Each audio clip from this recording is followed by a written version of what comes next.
Which creepy urban legend turned out to be true?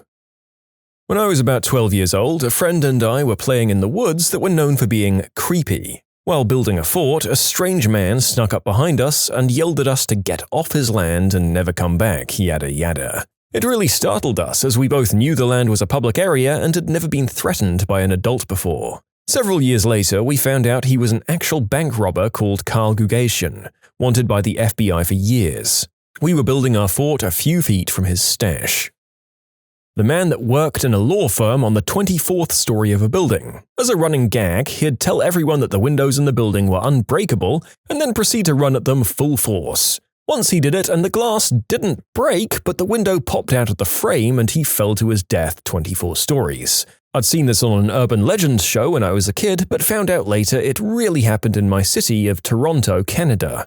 My boyfriend works in the same building, and rumor has it that the man landed on a concrete bench at concourse level, where a woman and her child had just been sitting there seconds before his fatal plunge. Yeah, my mom worked in an office adjacent to where he fell to his death. Everyone was sent home early in all of the buildings around it. Apparently, he'd been doing this stunt for quite a while with the tour groups, and the problem was that he always used the same window. Each time he did it, he was weakening the window until it just couldn't take it anymore. My favorite part of the story is that he was right. The glass didn't break. The whole pane popped out of its frame.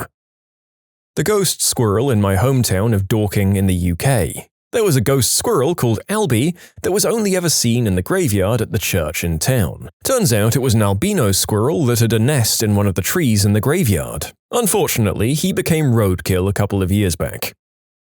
I live near a lake, and there was an urban legend that there were huge lake monsters near the hydroelectric dam.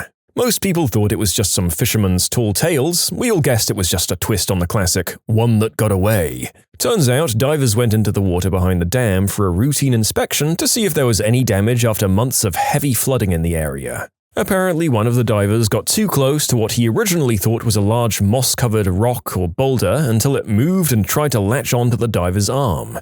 Apparently, there are 200-pound catfish behind the dam which thrive on the dead fish that go through the hydroelectric portion of the dam. The agitated water makes it easier for the large catfish to breathe and grow past what's commonly found in the area, and the lack of fishers, as all commercial fishing is banned for at least 1,000 meters, means these fish are truly free to grow to massive sizes. Great, so on top of all the bacteria and parasites that can get us without us realizing when we swim in fresh water, now we have to worry about shark-sized catfish? I know that isn't super threatening, I'm just saying it would scare the crap out of me. Then again, if I'm swimming behind the dam in what sounds like a dead ground-up fish slurry, maybe I have other things to worry about. Oh, I have one. In Anchorage, people will tell the story of a woman who died after getting stuck in only knee-deep mud out in Turnagain Arm. The story has all the elements. She was a newlywed, rescuers were gathered around trying to help her, etc., etc. I think it's widely regarded as an urban legend. But it most certainly did happen. Her name was Adina Dickerson. It took place in September 1988. I guess not really a legend unless you didn't believe it. My town and surrounding area has multiple old pirate smuggling tunnels under it, going from towns to beaches. Most of the tunnels are under pub or shop basements. Also, when I say pirate, I do mean like the R pirates. Penzance, UK. Not creepy so much, but in my small rural hometown, there was a rumor that a bunch of city officials, cops, teachers, business owners, among others, basically anyone a kid would see as an authority figure, had massive adult whoopee parties. Obviously, as you grew up, you came to your senses. Until one year when a teacher's husband stomped the absolute crap out of a local business owner in broad daylight. Turns out the legend wasn't just a legend. His wife was apparently a member of what was called the Hot Tub Club, and he wasn't invited. A good chunk of local leaders got outed as hosting these parties somewhat regularly. I'm more surprised it was kept secret for as long as it was. It was only a legend for like a week, but a kid went missing on the same property we lived on, and everyone thought his brother had something to do with it, but the police said no, he was kidnapped. Turns out the brother had killed his brother and buried him in our backyard. We had an older couple that would come into the store I worked at when I was 15. They clearly had mental development and mental health problems, and the rumor was they were siblings and the two teenage girls with them were their children.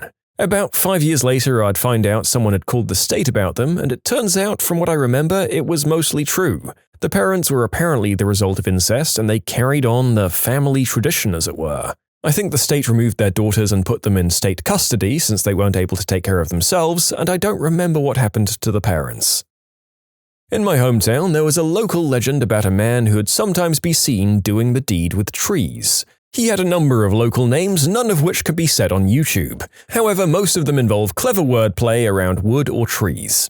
I thought it must be nonsense, but one night a friend and I were out walking his dog along a narrow, tree-lined lane when we heard a grunting sound from the undergrowth, and there he was. He was wearing a long overcoat which had wrapped up around a poor innocent tree, and he had his trousers around his ankles as he defiled the shrubbery with a flagrant disregard for splinters. In Kenya, Mombasa, there was a story about a woman with long black hair and a white dress who'd be seen around the beach at night, and it was to stop people from being at the beach swimming in the ocean. Turned out to be true. It was an older lady who'd sleepwalk on the beach in her 90s. Even she didn't know until locals found the courage to follow her home. When I was young, living rural Ontario, we were told as children not to wander too far into the forest, saying that a monster would get us and we wouldn't come home. If anybody knows who Rock-Terrio is, it actually turned out to be painfully true. I often wonder if Stephen King's Children of the Corn was based on a northern town in Maine. I don't recall the name of the town, but my friends and I stopped in on our way to the furthest US point east. The town struck me as very weird because every store clerk was like 14 or 17 max. Not just one or two stores, every store. Aside from ourselves, we didn't come across one adult in the 2 hours or so we were there. It was a depressed town, nearly a ghost town, and it left me with a really unsettled feeling.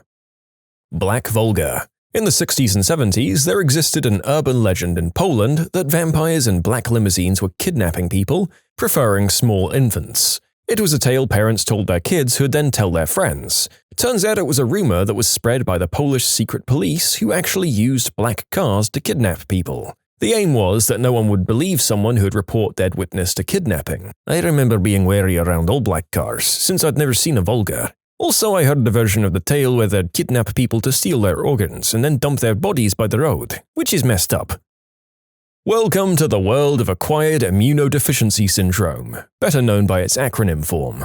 This is an urban legend about a man meeting a woman at a bar, going back to his place to sleep together only to have him wake up to her being gone and the famous slogan, "Welcome to the world of AIDS," written on his bathroom mirror. The urban legend has many different variations. It was just a parable about casual bedroom times and the risk involved. This was largely considered an urban legend, that is until stealth posing actually turned out to be a very real thing. Modern actual cases involve a British man named Daryl Rowe, who, already knowing that he had it, would send a text after doing the deed to his many victims saying things like, "I have human immunodeficiency virus, lol, whoops," and "I'm riddled." Others have also been convicted for knowingly doing this on Craigslist. The asylum lake tunnels in Kalamazoo are real. There's a small lake and wildlife area just off WMU's campus, and for a long time there were rumors going around that they were still there and accessible. Well, turns out it was true, and there was an old set of stairs that was partially buried that led up to a walled-up tunnel entrance. A few people used hand tools and ended up breaking part of the wall down and got inside, only to find the tunnels fully intact, albeit a bit damp and murky. Somehow, the authorities got wind and went and sealed the entrance again, but it's still very obvious where that was if you're really looking for them. Not really an urban legend, but a fish cafe in my hometown says that its supports are made out of whale bones. Turns out many years ago, a whale got stranded on a nearby island and died, and the owner took some rib bones and used it as arches for his business. I'd still contest whether they're supports and that I don't think they add anything to the structural integrity of the building, but it's a cool claim to be able to sort of back up in any case.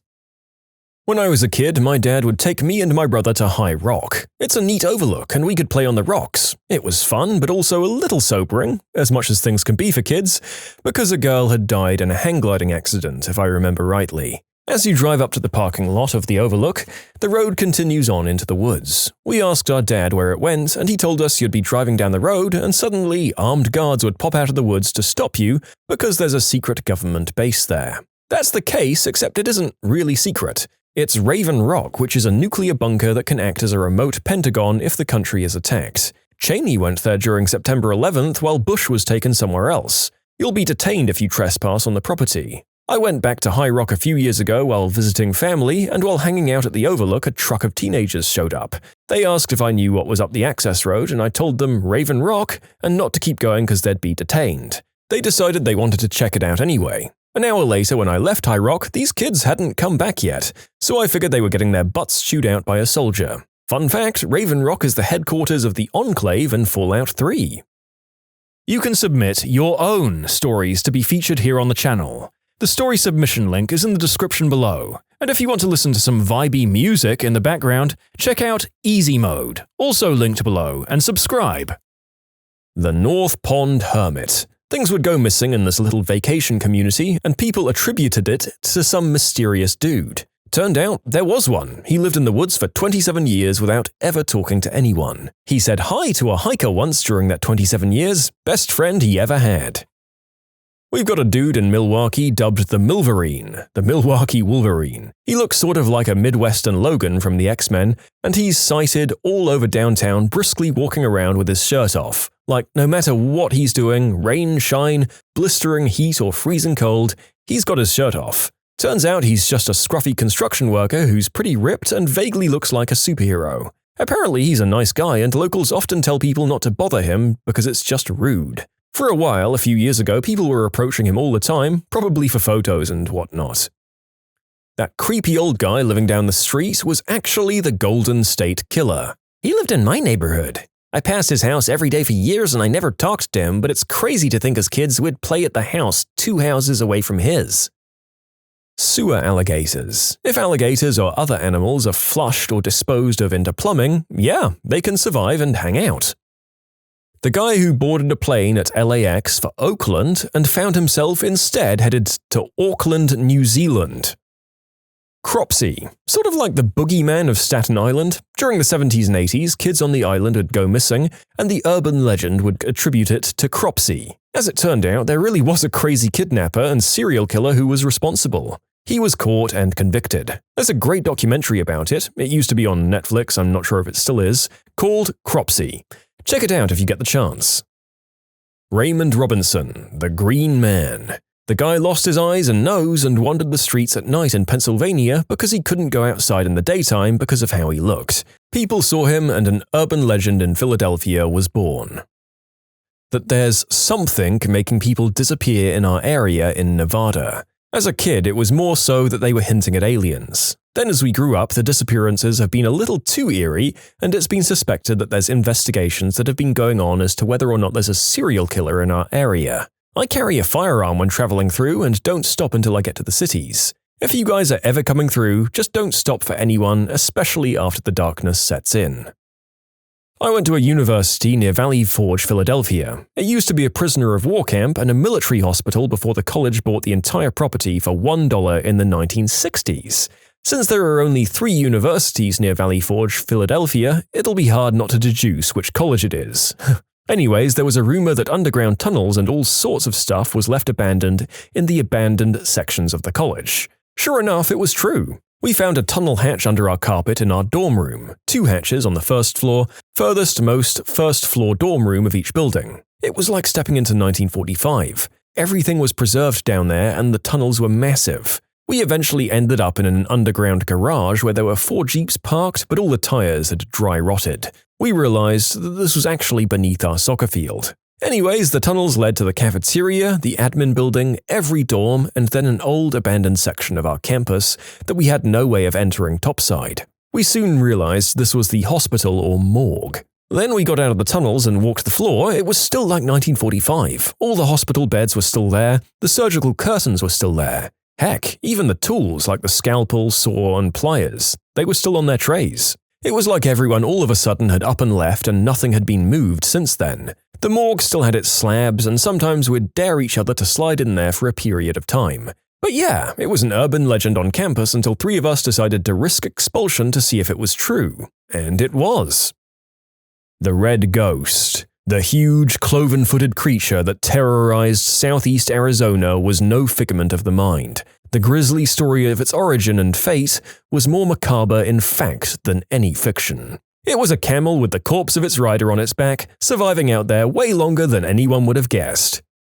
Oh, that poor animal. The narrator went and hunted down the story, and it looks like the creature was hunted pretty extensively and may have survived some bullet wounds before it finally went down.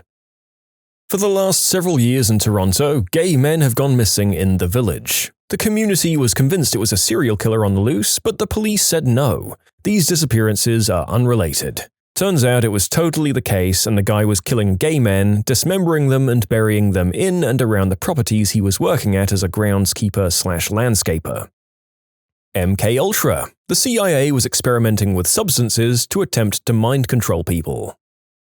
This is, thankfully, a somewhat more light-hearted urban legend than a lot of the ones posted thus far. So I'd heard several times from friends and whatnot hearsay tales about this creepy, near-mythical shoe licker who resided in the Tampa area. Apparently this guy would walk up to people in public spaces and ask them about their shoes and ask to see the bottoms of them, and would then drop and do his best to lick the bottoms of said shoes before the person could step back down. Naturally, I thought that was just way too weird, and there was no way this wasn't just people making up some bullcrap story. And then I ran into the guy at a taco truck. Skinny dude, longish hair, probably homeless from how he was dressed, could have been 18, could have been 30. Walks up as I'm waiting for what turns out to have been the best taco I've ever had in my existence, and asks about the shoes I'm wearing. I just finished performing and was wearing some Doc Marten boots and was more than a little soused. He asks if he can see the treads or something like that, and I'm all confused, and I'm like, yeah, sure, why not?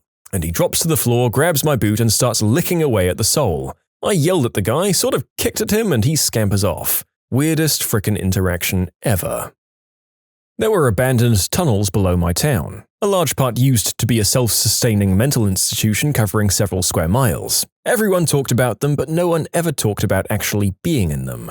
Went spelunking in the woods and found an old maintenance shack. There was a basement that was flooded. I went back a couple of years later when there was a bad drought. Basement had a rusted door leading into said tunnels. Nothing special and no escaped crazy people. In my hometown, there were rumors that there was a fallout bunker underground. There were supposed to be tunnels from the schools and various other locations all leading to the bunker. In grade 12, I had a teacher who had been working at that school for basically forever. One of the students asked him if there was a tunnel from the school to a fallout bunker, and he confirmed that there was. He even took us down into the basement past the boiler room to the entrance. It was boarded up. Apparently, it was built during the Cold War. Some woman was living in this guy's house without him knowing it for a year. There's this road called Whippoorwill. Apparently it's either haunted or it's a nesting ground for the Klan and other creepy local cults. There are several articles about it on the internets. Anyways, myself and two friends drove there in the nighttime, and a big white Bronco came out of nowhere behind us with huge LED lights and tried to drive us off the road. A very narrow dirt road surrounded by dense trees. They were on our butts, like making us speed. A big hill came in the road. It's about a mile long and you should be going slow. When we went over the top, the Bronco stayed behind us and disappeared. It was intense. I figured they were patrolling for a cult or Klan meeting, but there is some truth to that urban legend, that's a fact. There's an urban legend about a thief stealing a suitcase containing a dead dog. In the 70s, my crazy artist aunt and uncle lived in Manhattan, and their German Shepherd died. Having the city come dispose of the dog was expensive, lugging it up to Animal Control Office in the Bronx was cheaper. So they folded up the 50-pound dog into a suitcase and headed for the subway. Except, my uncle set down the heavy suitcase at a crosswalk while they waited for the light, and a couple of kids ran by and snatched it. My uncle gave chase, but obese alcoholics don't get far in New York in the summer. For years they laughed, speculating what those kids said when they opened the luggage. And I wonder, again and again, were they the source of that tale?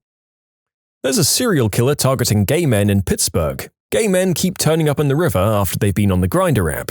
Look up Dakota James from Pittsburgh. The police won't release all of the CCTV because they don't want the hysteria. But yep, there's a serial killer there. It keeps happening and no one is doing anything about it.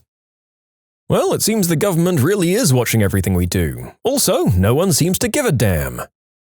Freddy Krueger is based on a real story. Now, hear me out. There's a small ethnic group located to Southeast Asia, the Hmong people. They've been oppressed for years by various countries, so they fought with the US during the Vietnam Civil War. As you know, we lost, and the North Vietnamese were gearing up to kill the Hmong people who had fought for the Southern Vietnamese. So the US airlifted a bunch of Hmong families to the US, primarily in California and Minnesota. One of the recent immigrants was a young man. He was perfectly healthy but suddenly died in his sleep.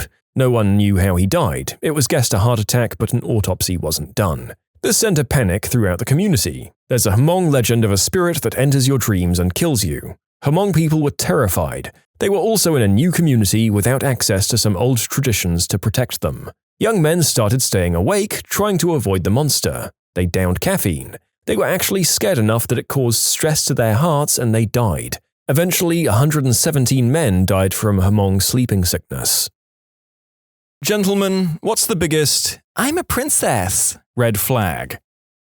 "I don't like cheap stuff" is always a dead giveaway. Also, mothers and sometimes fathers, depending on things.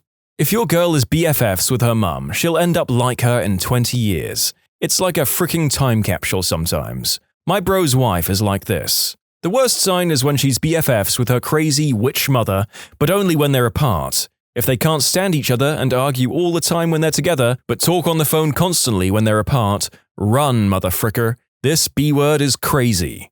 "Oh, you can take it, you're a guy." My best friend's ex would literally shove him around without even warning him to vent her unrelated bad mood, would be annoyed with his protests because she was significantly smaller than him and "men can take it." Didn't change the fact that shoving someone into a wall or a chair literally just because you feel like it is as straightforward abusive as you can get. The entitlement of it all.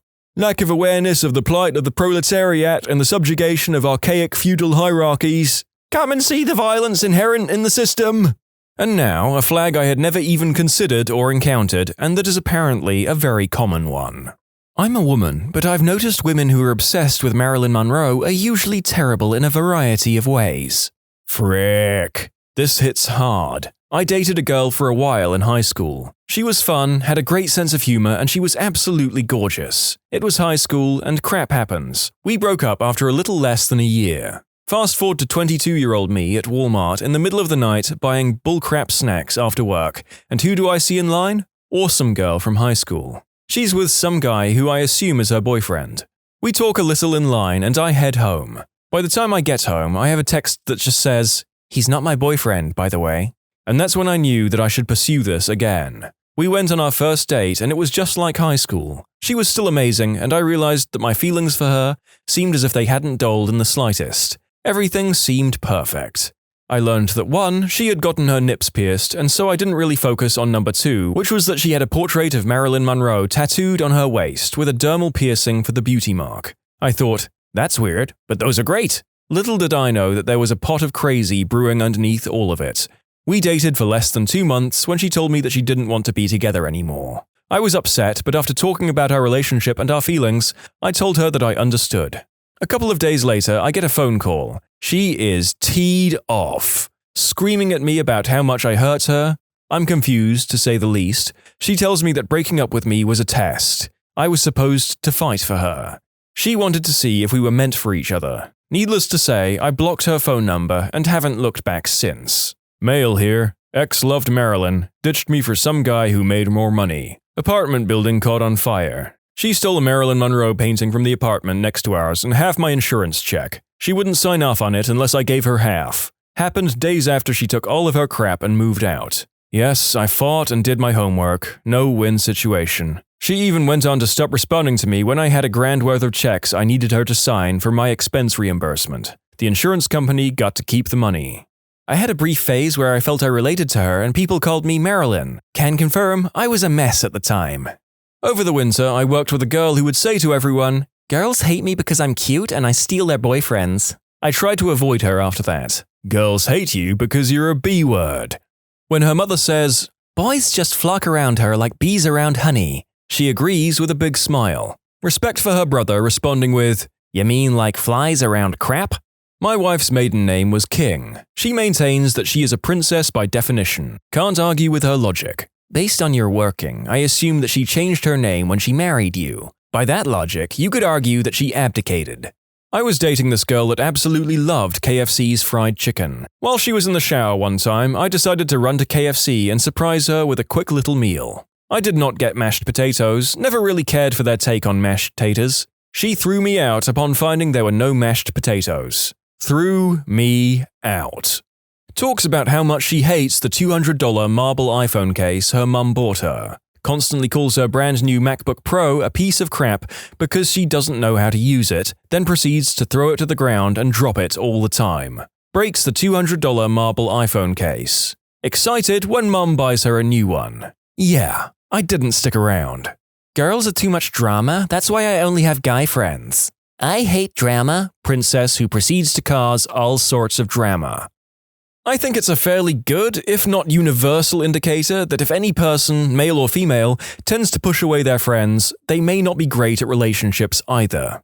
Refusing to do something on the grounds that she's too good for it. Not taking out the garbage, cleaning a bathtub, whatever. Nobody's too good to be humble and helpful. Anybody who thinks they are is a butthole. A girl that was in my friends group got really angry when I talked about potentially moving houses, and I said that I would ask everyone, including her, for some help. Pizzas and beer guaranteed, of course. She went bat-crap crazy about how girls do not do these kinds of things, and it's rude to even think about asking her. The other girls were livid, referring to herself as a princess, or, I can really be a diva, but cutesy smirk, gotta love me. No, I do not. The only time gotta love me is acceptable for anyone to say is if they're a pink baby dinosaur.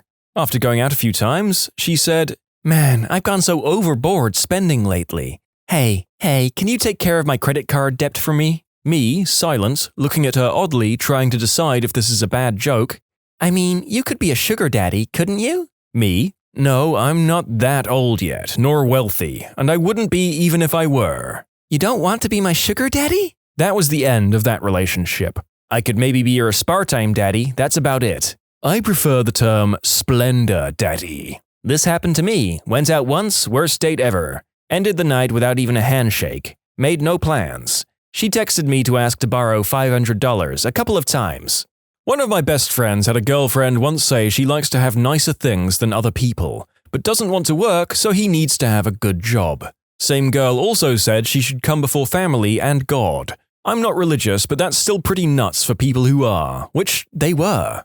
Throwing a tantrum and being teed off at your boyfriend for not proposing the right way. Knew a girl who did this exact thing. We have a tradition at our university where you propose under this huge tree on campus. Only some people do it, not everyone. She literally threw a tantrum even though he planned a sweet proposal that would have pleased any other girl just because he didn't do it under the fricking tree. Usually having princess written across the rear of their pink sweatpants is a dead giveaway. In the 90s, it was a big trend to have princess written down one leg of the track pants. I made myself a pair in black with smack whore written down the side in red letters in the princess font. I'm starting to remember why my parents considered me to be such a huge disappointment. Lady who wrote that comment, thank you. This is a wonderful example of how to subvert a trend, and we're all better off for it. I once dated a girl who had a dad that bought her everything. He made a lot of money and was really great at saving it. His life's mission was to use that money to buy his B-word daughter's love. She was 22 and had her car paid for in full, insurance, phone bill, rent-free living, yada yada. For her birthday every year, she would get $1,000 in cash. I, on the other hand, was 23 at the time and paid for everything I owned. I had a crappier car than her because I paid for it myself. She would remind me often how much better her car was. I paid for all my other expenses and bills. Then, this insane thing happens. She gets a job at the bank I have all of my accounts at. She freaking looks up my bank account to see how much money I have. She tells me this and criticizes that I only have X amount in the bank when she has triple X in the bank and is so much better than me at saving money. I never once in our whole relationship brought up the money issue or how she didn't really work for what she had. This time, though, I lost my fricking mind. I mentioned everything that she had that she didn't pay for, and explained that if it wasn't for her daddy, she would be a boulder $20,000 in debt. This blow-up was the biggest fight I've had in any relationship. Our relationship ended there. I learned a valuable lesson here. Always date someone who has a similar work ethic and financial goals as yourself. I realized that I always resented her and could admit I was jealous of her getting handed money. That's not right, nor is it healthy. I'm happily married to a very hard-working woman who will help me raise a hard-working child. Oh, don't worry, they'll tell you they're a princess. Was seeing a girl for a few months and I gave her something on Valentine's Day that read, "Be my Valentine," or some other variation. She responded with, "That's sweet, but my daddy will always be my Valentine." She was in her second semester of law school and in her mid-20s, so that whole daddy is the best man in the world thing was off-putting. She ended up being high maintenance and unpredictable, bad combination. And of course, my most read story was about some daddy-obsessed girl I dated in the army. I'll let Jenna know that everyone else thinks it's strange too. I should mention that none of that unhealthy daddy attachment made its way into the bedroom. Thankfully, there was only one daddy in her life. I forgot to mention that she got married about a year ago and she did an entire album for her wedding shoot with her and her daddy. When she complains about her parents on the first date, going on about her lines of succession and how they're always forcing her to marry a prince from another fiefdom. And how she just wants the title, but never even cleaned up after herself and makes her nasty stepsister do it all because she's pretty much an orphan now. Stepson had a girlfriend who was teed off because he didn't buy her a 1-week anniversary gift. Run, dude, run. To elaborate, they are pretty young, early teens. She didn't get him anything. This girl was nuts, would call him over and over. If he didn't answer, she would text him 8 million times. Luckily, he has since moved with me, new school and different city altogether, which is good because they dated like 4 times over the year. She would break up with him and then want him back. Well, to be fair, they're young and probably receive a little more of the princess treatment from their parents. Let's just hope they grow out of it, or into it in a healthy way.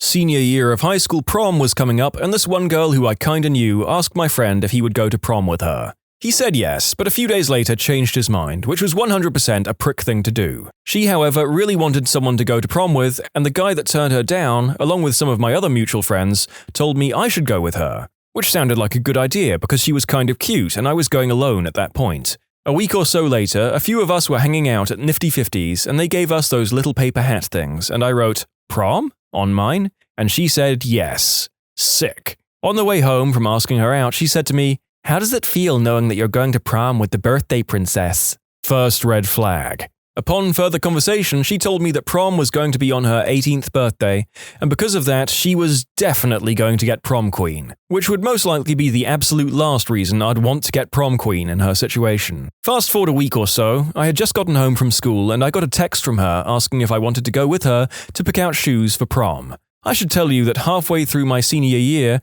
I moved to another school district 40-ish minutes away, and my date lived like 15 minutes on the other side of school. Not to mention that the car I drove was a gas-guzzling machine, and it was like $10 round trip when prices were high. I tried telling her that I had just gotten home, and that it would take me an hour or so to get there, and that I had work that I needed to get done. I also had zero interest in going, but that's beside the point. Reasonable excuse though. She lost it. She was saying all this stuff about how messed up it is that I wouldn't do this for her, and other random stuff that totally didn't make sense. Then she said, "I guess I'll just ask Anthony to go with me." Anthony was a close friend of mine who had off and on feelings for my date, and they were close friends. There was a reason he didn't ask her, but I can't remember. I told her to go ahead because that didn't bother me. I wasn't trying to date the girl. Hell, I wasn't even trying to get laid. I purely asked her out because she was dying to go to prom with someone, and I was single. Flash forward to day of prom.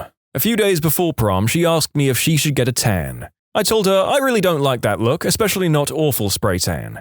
The day of prom, she showed up looking like a carrot and her hands looked like that of a black person. Her tan was bad. Uneven, blotchy, you name it. She was proud of it though, so who was I to tell her otherwise? She said, "How does the birthday princess look?" And I told her she looked beautiful. She told me at that time where to meet her and her friends who I was now taking, which was news to me, but I bit my tongue and went along with it. I get to her friend's house 5 minutes early, and she is 45 minutes late. When she finally arrives, she was wearing a tiara that read, "Birthday Princess." Her and her friend probably took 100 pics together, and me and the other dude, who I hated but by the end of the night found out he was actually pretty cool, just sat to the side waiting for our turn for the pics. I think we took 3 together. Now, when I tell people this part of the story, they get confused because apparently my school was weird. We had this thing called pre-prom, where basically we'd go up on stage in the auditorium, walked out with our date, get pictures taken, and get judged for prom king or queen. People do little cute things on stage in order to gain approval and to get more votes.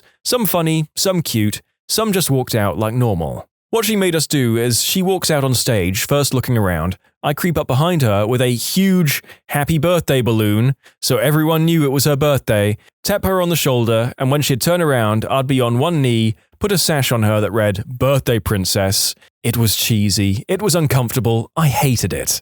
Prom time.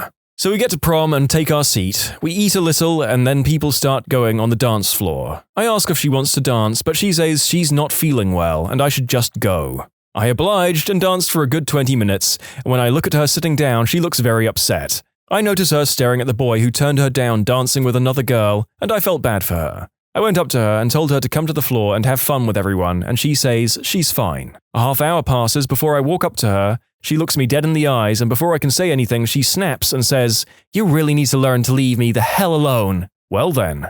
I leave her at the table and go and hang out with my friends. People keep coming up to me and asking where my date is, and then someone asks, "Why is she crying?" The question then turns to, "What did you do to her?" It got to the point where even teachers and school faculty pulled me over asking if I did anything to upset her. An hour passes and it's time to announce prom king and queen. I sat down again and she calmed down by this point. She was telling the whole table how she has to be prom queen because it's her birthday and she's the birthday princess. I told her not to get her hopes up just in case it didn't happen, and she didn't like that at all. She wasn't prom queen, she wasn't even nominated. She ran out of the room crying.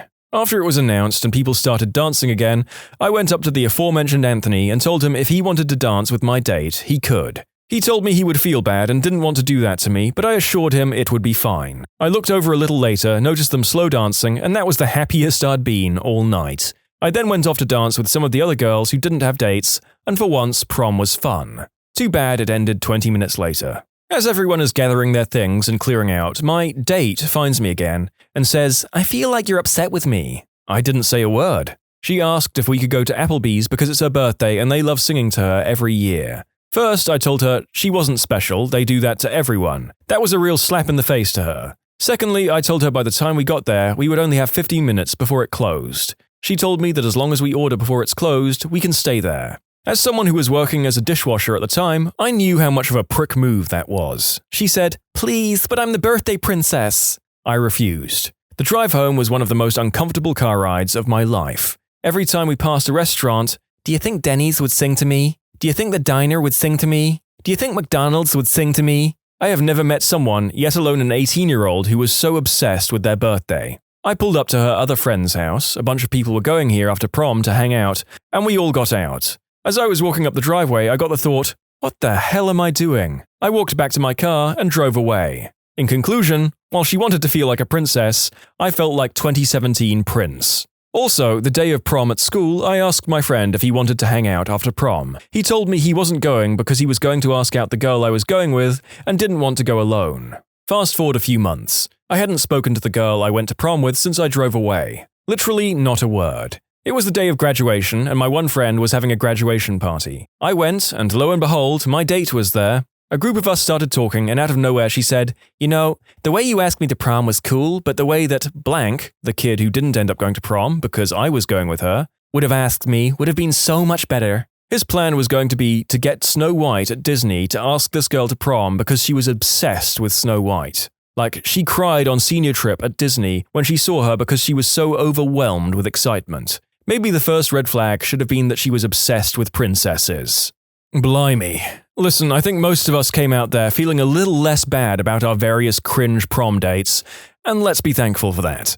I declined to send a selfie and got a B-word fit on the first day of our texting as I skipped work to feverishly sleep through the flu. "Honestly, I don't know if I can trust you. If you won't do such a simple thing, what if you abandon me in my hour of need in the airport or hospital?" I can only groan so hard. My friend's sister calls herself a princess. First of all, she's really picky about food and never eats anything gross, like chicken legs or wings. She once shed a fricking forced tear when she learnt that the thing she was eating is chicken legs at the middle of the buffet. We were in a restaurant with my friend and she tags along. So when we asked her order, she just said that we should know her favorite foods since we have known her for so long. Not really. I just ordered her some burger meal and she threw a tantrum since she doesn't eat ketchup, and I should have known this. What the frick? We were in Burger King. She ended up clearing her whole meal straight to the floor and ordered salad. When she talks, she requires her boyfriend to pay her full attention. Looking away is not an option, or he would disrespect her. Goes for coffee with someone. "We should see a movie." "Sure thing." "You're paying, right? I don't have any money." So I did. We walk past the snack bar and she goes and queues up. Slightly confused, I stand in line with her. She orders what she wants and then looks at me. I chuckle, place my ticket on the counter, and walk off and out of the cinema. Lawyers. What's the stupidest reason you've been asked to sue for? And what was the outcome? I saw photos of a horribly dead couple. They had a son who was an amateur race car driver, and they ignored a fence, several no trespassing signs, and security guards to go stand in a restricted area and film their son's race. A crash happened, they got destroyed, and the son then sued, saying that security shouldn't have physically restricted them from entering that area. I don't know how it ended. I hope it ended with the son getting slapped by the judge, jury, and lawyers. While going through lifeguard training, one of the workers told us a story about why we have to always get consent on children. A lifeguard that he knew had gotten a drowning child out of a pool and saved his life. The mother tried to sue the lifeguard for putting her child on the ground too hard. Luckily, the lifeguard won, but it made me a bit scared to be a lifeguard. I defended a guy who sold his house. He got sued by the buyers. The buyers were told by a neighbor that there was an underground storage tank on the property, and that it had leaked oil. The neighbor was convinced it was there. We went to trial a year later, and the buyer never could produce any evidence of an underground tank or contamination. The jury gave him $13,000 anyway. You're a crappy lawyer? He's either a crappy lawyer or a crappy liar. Either way, something smells about this story. Why the crap would the neighbor say crap like that? Well, I think we've all got a little soiled by these various puns, people. Let's move along, shall we? One of my friends had to defend a government agency from a seemingly serious lawsuit. The issue was about a kindergarten, this is Australia, so it's a preschool age, near a government work site. And the issue was some white trash B-words for kids have breathing issues from dangerous levels of dust. Anyway, my friend isn't high on the ladder, so a lot of the legwork fell to her. She had to go to the suspect site and found it to be a park undergoing massive landscaping. After convincing the bogan that the kids needed a medical examination if they want to pursue the case in a meeting, she notices the mother is a massive chain smoker. This basically led to her correctly guessing that the kids' breathing problems were caused by their mother smoking non-stop all day. Evidence to corroborate it includes the medical examination and 3 incidents where the fire department were called to the bogan's house for fires caused by smoking in bed. In conclusion, mother tries to sue for health issues of children, only to be found as leading cause of said health issues. My childhood friend almost got sued for shooting his friend with an airsoft gun. The pellet hit skin and made the kid go crying to his dad. His dad was some big-shot lawyer and had the kid arrested for being in possession of a firearm or weapon on his property. He later wanted to sue my friend's family to pay for his son's injuries. The injury was a red welt mark, nothing serious. The stupid part was that the lawyer's son invited them over to play with the airsoft guns in the first place. My aunt, Jane, has a medical condition. Without revealing too much, she is an adult but considered a minor because of her dependent status. When she gets sick, she needs to go to the hospital. One day she had an episode and the hospital didn't have enough expertise to handle her case. They said she needed to be taken to the capital city for treatment. Her immediate family were all out of the country, so my grand-aunt, her aunt, hired a service to take her to the capital for treatment. When Aunt Jane's siblings found out about what happened, they decided to sue my grand-aunt for kidnapping. According to them, my grand-aunt had kidnapped Aunt Jane and taken her to the hospital against her will. By the way, my grand-aunt actually got written permission from Aunt A's mother. Now, we live in a third world where bribes sway the hand of justice, so that trial actually lasted a few years. We won in the end, but I get really angry when I think about the lawyers who took their case. My dad, an old ridiculous man, tried to sue McDonald's because he tripped over those stumps in the parking lot. McDonald's. And to make it worse, they were actually really kind to him and got him a first aid kit. Wow, I think this is the first time I've been so ashamed to be related to him, and trust me, there have been a lot of times. Any case where someone's life is saved and they sue the person who saved them. That crap is messed up. That's the main reason why Good Samaritan laws exist. Otherwise, nobody would save anyone else's life due to fear of lawsuit. In some states, the Good Samaritan laws do not really provide much, if any, protection to a would-be rescuer. Good God, is this an American thing? Because that's absurd. I've never heard of anything like that happening over here. A middle-aged woman lost her footing in the parking lot of my significant other's work the other day. At first, she said she was fine, just scraped her knee, etc. But as soon as she sat down, she started coming up with a laundry list of imaginary injuries she had suffered. Oh, she hit her head. And oh, she's feeling nauseous and faint. Oh, and she has a bad hip and shoulder and back. She's in so much pain she can barely move. Significant other called 911 as is protocol. The EMT gave her a clean bill of health and said that there was nothing wrong with her. A skinned knee, sure, but that was it. She refused an offer to go to the hospital, saying she felt better now. Well, 10 minutes later, after the EMTs leave, she and her husband are out taking pictures in the parking lot. She's walking just fine, but guess who's probably going to sue? The sad part is they're going to get a settlement even though it's total BS. It's not worth the time and trouble to let the case go to court, so the lawyers will just throw a few $1,000s her way to get her to go away. Apparently this happens pretty often. People know they'll get paid off, so they turn on the waterworks over even the tiniest injury or slight. Friend had a paternity or child support case walk through his door that was mind-blowing. Couple A and Couple B go out for a night on the town. They're drinking and riding around in a car and decide to get frisky. Only problem? They only have one condom between them. So, being the bright young minds they are, they decide to share the condom. Couple A uses condom first, passes it back to Couple B. Dude in Couple B turns the condom inside out and uses it. Girl in Couple B becomes pregnant with dude from Couple A's kid. Welcome to the South. You can't make this crap up. Dude, Guy B was a frickin' moron for turning the condom inside out. What he should have done was worn it normal, then sued Guy A for making him gay when Guy A's splooge touched his junk. I'm from the South too. I'm not a lawyer, but when I was a kid, our neighbor decided to sue us over 4 inches of land. So on that side of the house, we had a wooden catwalk that led into our backyard. It was in poor condition when we bought the house, so a few years later, my parents decided to hire some contractors to repair it. Within a week of them finishing it, my parents got a letter from a lawyer which stated that our neighbor was suing them for infringing on his property with this new catwalk. A surveyor was hired and a 3 to 4 year legal battle ensued. The end result? Yes, the catwalk was 4 inches over the property line. However, the old catwalk had been rotting and sloping on that side before the work, so it was probably more than 4 inches over before. My parents had to pay to bring in a new crew and rectify that problem. He built a fence on his front lawn right along the property line, all the way down the road. His wife vanished. We suspect that she left him for being a crazy butthole, and his kids stopped visiting. He moved out about a year after winning the court case. Oh, I almost forgot the best part of the story. He finally decided to settle. He changed the terms of what he wanted to something agreeable because, and I crap you not, the spirits told him it was time. I almost feel bad for the guy because he clearly has some sort of dementia, but he made my parents' lives a living hell for 3 or 4 years. One time when I was 17, I was backing out of my driveway to go to school. There was almost no traffic then because it was before the average Joe left for work in the morning. I checked to see if it was clear, and it appeared that it was. Someone thought that would be a great time to park behind me on the other side of the small road so they could let their kid wait for the bus stop.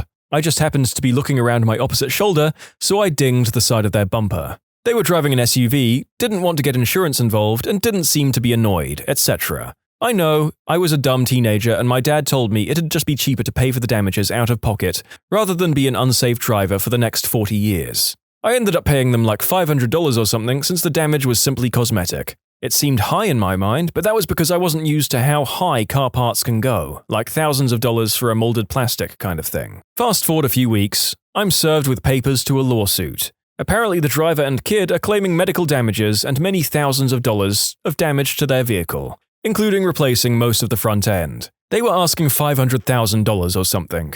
My insurance company said that since I didn't report it, there probably wasn't much they could do, but they'd check. A week after that, an insurance company agent asks me to come in and talk with him, which I do. I'm completely straight with them. They aren't annoyed at all, they just want to get my side of the story and show me the proof the other people had that the story was as they say. First, they had an invoice from a garage that was nearly unreadable. Each line item was for multiple thousands of dollars. Among them, some of the ones we could read were things like replaced engine and repaired/welded frame. Second, the kid had some kind of surgery done between the accident and the lawsuit, which they claim was the direct result of said accident. What was it? The kid developed appendicitis a week or 2 later. Third, the driver was undergoing treatment at a chiropractor and had a note from them saying they would never be able to lift heavy objects or stand for more than a few minutes at a time, and would probably be in severe pain due to pinched nerves and slipped discs caused by the accident. So I'm sitting there with all these images of being in debt forever running through my head, and the insurance agent is kind of giggling at those things. I was kind of shocked, but they walked me through why each piece of their proof was just an attempt to look serious enough to get a settlement deal on the table. Sure enough, they were suing for $500,000, but willing to settle for $100,000 because the family was so exhausted in dealing with the accident. The insurance company had someone inspect my car, and they were able to say without hesitation that the car had not been through an accident like the kind the people were claiming. They wanted to examine their vehicle too, but apparently said vehicle had been given to relatives out of state because it brought back such bad memories.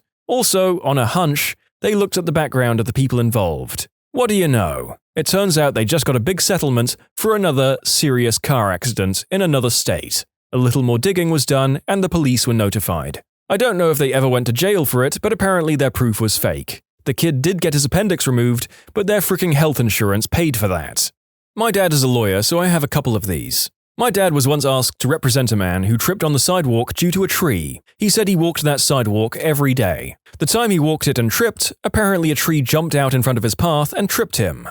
Second one is a little weirder. A woman called my dad for legal advice because there was a spider in her baby's diaper package. When asked, she said she put that diaper with the spider in it on her baby. She wanted to sue Pampers. My dad hung up on her there. I saved the best for last. My dad represented a taxi driver for when he got into a car crash. Everything went like a normal case. My dad won the case for the driver very quickly. As he was with the guy for payment, he found out that the taxi driver was blind. You heard that right, he was 80% blind in both eyes. No one found out except my dad, not the taxi driver's clients, not the jury, not the judge, not even the DMV. He walked out of my dad's office with one of those tapping sticks and drove home.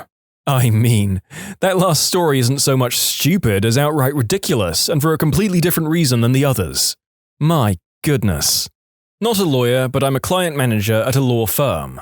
I once had a man call in trying to sue the local Popeyes because they gave him a large order of wings instead of a small order of thighs. He had witnesses to prove it and everything.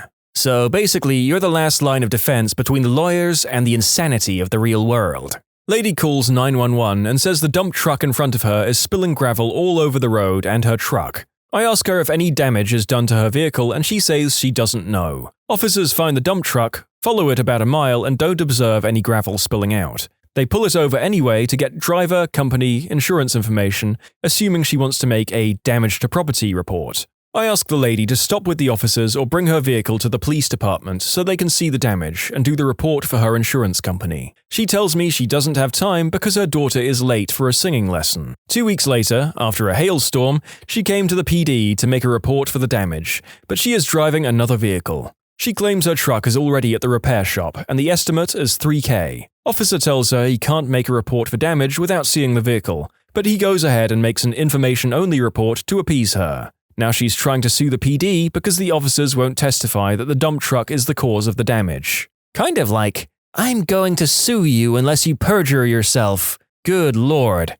Guy sued the creators of Budweiser because he suffered emotional distress, mental injury, and financial loss because he didn't nail beautiful women like the adverts promised, thus causing him to consume more and more. The judge basically told him to take it like a man like the rest of us borderline alcoholics do. My friend had a client who wanted to sue his parents for emotional abuse. That abuse consisted of giving the client a name he didn't like. It's not even as if the name was one of those ridiculous ones. It was a perfectly ordinary one, if a little uncommon in our country. Needless to say, my friend didn't agree to represent the guy. My fire tech teacher has a great story he told me of. He worked with the fire department, and they're called in to a car accident. The first car is smashed in, and they get the jaws of life. Open it up, one man survived, and his 9-month pregnant wife was decapitated. Another firefighter proceeded to do an emergency C-section and save the man's baby. Well, after finding out he was out of scope for doing so, the man sued the firefighter. He sued him for saving his only child. For those who asked, the guy won the lawsuit. The firefighter lost his license, uncertain if he was jailed, and yeah, so he lost. Worked in law firms for 10+ years. Heard a great story where a guy comes in with his wife and teen daughter to discuss defense against a claim that the dad fiddles the daughter. The guy basically says, "It's my daughter, I can do what I want with her." The mum says nothing. The lawyer was disbarred for vaulting the table and punching the dad.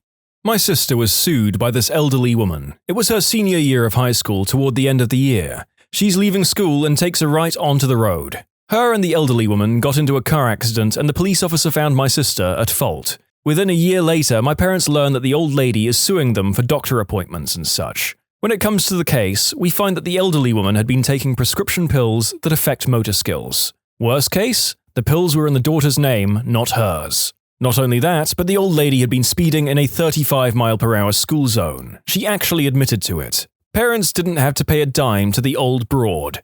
Not a lawyer, but I did get sued once. For child support. My deadbeat dad ex-husband called after 5 years of no contact and no financial support. He's dying. Kids see him. The younger one wants to stay with him for a while. She stays with him and his new wife and daughter. They live in the same town. He miraculously gets better. 4 months in, I get a letter from his lawyer for child support. Says I'm a deadbeat mum, he's had her for years without any support from me. I walk into the remediation meeting with school and medical records, divorce and support papers, history of his non-payment through the state, and of course, proof of his other daughter who still lived with me. Apparently he forgot to tell his lawyers a few things. Younger daughter is dumped back on my doorstep the next day, and I never hear from his lawyer again. That was over 20 years ago, and he's still alive.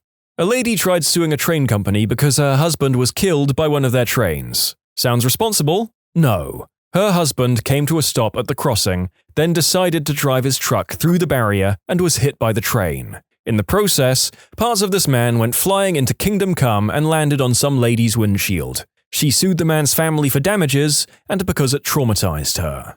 Oh my gosh. As ridiculous as the first lawsuit in the story is, I can't help but think that suing the man's family for having the nerve to die in a traumatic way and leave his wife alone isn't the most humane course of action. In fact, it may be why the first lady sued in the first place, to maybe recoup some of the losses.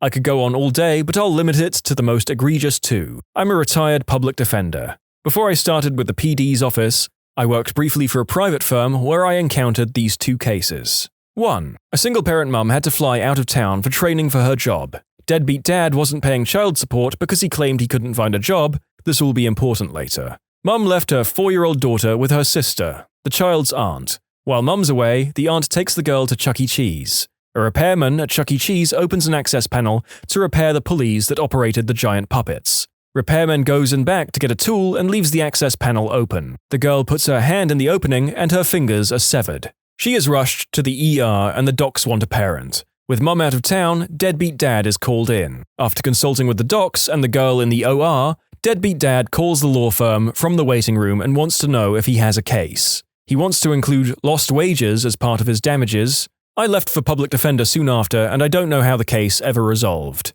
2. A 28-year-old man marries a 16-year-old girl, much to the dismay of her parents. In this state, a 16-year-old can marry without parental consent if she is pregnant, which she was. He proves to be a chronically unemployed and abusive husband. The mother-in-law convinces the girl to take the baby and come home. With her gone, husband of the year goes out and finds a high school girl. The wife changes her mind and returns to her husband with the baby. Months later, husband is served in a paternity suit from the high school girl he was with during the wife's absence. He makes an appointment with me and wants to know if I can force the mother-in-law to pay the child support to high school girl, since it was the mother-in-law's fault that the wife wasn't there for him to have fun times with, therefore forcing him to seek out high school girl. We didn't take the case. Fairly unrelated to the question, but I rarely get to tell this story. I was picking up an old lady, 80-ish, for church one Sunday morning because my parents had asked me to. I was like 17 at the time. The lady doesn't live too far from the church, so I say sure, why not, and proceed to pick her up from her house. I pick her up and take her to church, no problem. I sleep through the service and take her back because that's just what you do for people you give rides to a place. When I got there, she slipped out of my car, Explorer, and fell to the ground and she started wailing that something was broken. So I get an ambulance over there, and of course it's her hip. No big deal, happens all the time to old people. They patch her up and I think replace her hip because it was like number 3 for her. And so a few weeks later, I found out that the lady is suing me for her falling out of my car. What the hell? So I bring it up to my insurance company and they actually settled with her for an extraordinary amount of money. $200,000, I believe. What? How is this even a thing? Anyone? $200,000 was probably the cost of her medical bills and she had to sue you to get your auto insurance to cover it. Her health insurance may have refused to pay, and this could have been her only option. The same thing happens when someone injures themselves in your home and can't afford the medical bills. They sue you to get your homeowners/renters insurance to cover it. I'm sure my lawyer thinks it's a bit ridiculous a girl physically attacked me over a $1 burrito while she was blackout drunk and is now trying to press assault and battery against me when all I did was shove her back a few times in self-defense. What's your homeowners association horror story? Well, here it goes. It's not my story, but my dad's. When I was real little, my parents owned a house in Florida that was part of a homeowners association. Behind the house was a lagoon or pond or whatever, and the backyard went right up to it. Basically, the backyard ended at a little slope that went right down into the water. One day, my parents got a notification from the HOA that the grass in the back was unkempt and this was a violation and there would be a fine if he didn't cut it. What they meant was the grass on the slope into the pond needed to be cut, even though that wasn't a part of the property. My dad said whatever, broke out the lawnmower and got to work. Just as he was finishing up, a huge frickin' alligator comes rushing up out of the water. My dad does the only logical thing. He lets go of the lawnmower and runs. The mower runs down the slope, hits the alligator, most likely teeing it off, and sinks halfway into the water. My dad leaves it there because he ain't gonna mess with no scaly death machine. A week or so later, another notice arrives, this time about yard tools being left out, the mower in the pond surrounded by agitated miniature water dragons. And yes, there was a fine. Dad said, "Screw 'em," and refused to pay a fine or any HOA dues ever again. They added monthly fines for non-payment. Made a point of specifically never paying the HOA every month when he gave the mortgage to the bank. The bank didn't care since they got their money. Who cares about some crappy board? About a year later, when my parents sold the house, the HOA came to collect. Guess what my dad said? That's right, he said, "F off. Take my payment out of the lawnmower, if the gator lets you." Then they drove off into the sunset. As far as we know, the lawnmower is still there in the water, guarded by scary dinosaurs. I had just moved into my house a few months prior when I got a letter threatening to be fined $200, stating that my mailbox wasn't black. I thought surely they had the wrong house because my mailbox was in fact black. So I contacted them and they gave a runaround arguing that it wasn't. I told them to come and look and of course they said it was on me to prove to them it was black. So I snapped a photo and emailed it to them. I hear nothing back for well over a month, then get another letter giving me a courtesy week extension before I'm fined. I'm livid at this point, so contact the HOA again asking for an explanation as to what exactly the problem is. I'm finally told that neighbors felt my mailbox was rather worn and needed to be painted or replaced. So basically, it wasn't black enough for them. So I fricking painted it. Now for the part that set me over the edge. After a few months or so, I learned the fricking HOA will replace a mailbox as it's covered under our terms. So I called them asking about why they threatened to fine me when they were the ones that should replace it, if not to standard. They stated it was because they had no open work orders for my mailbox and that it was my responsibility to notify them if it needed maintenance, not theirs. If you fancy being really petty, every week send a request saying that your mailbox is in need of repair. I'm no stranger to these sorts of stories from petty, bored bureaucrats, but do they retire and resolve to do the same thing on HOAs? Because supposedly these associations are run by people weirdly passionate about the neighborhood. This just seems intentionally negligent and crappy.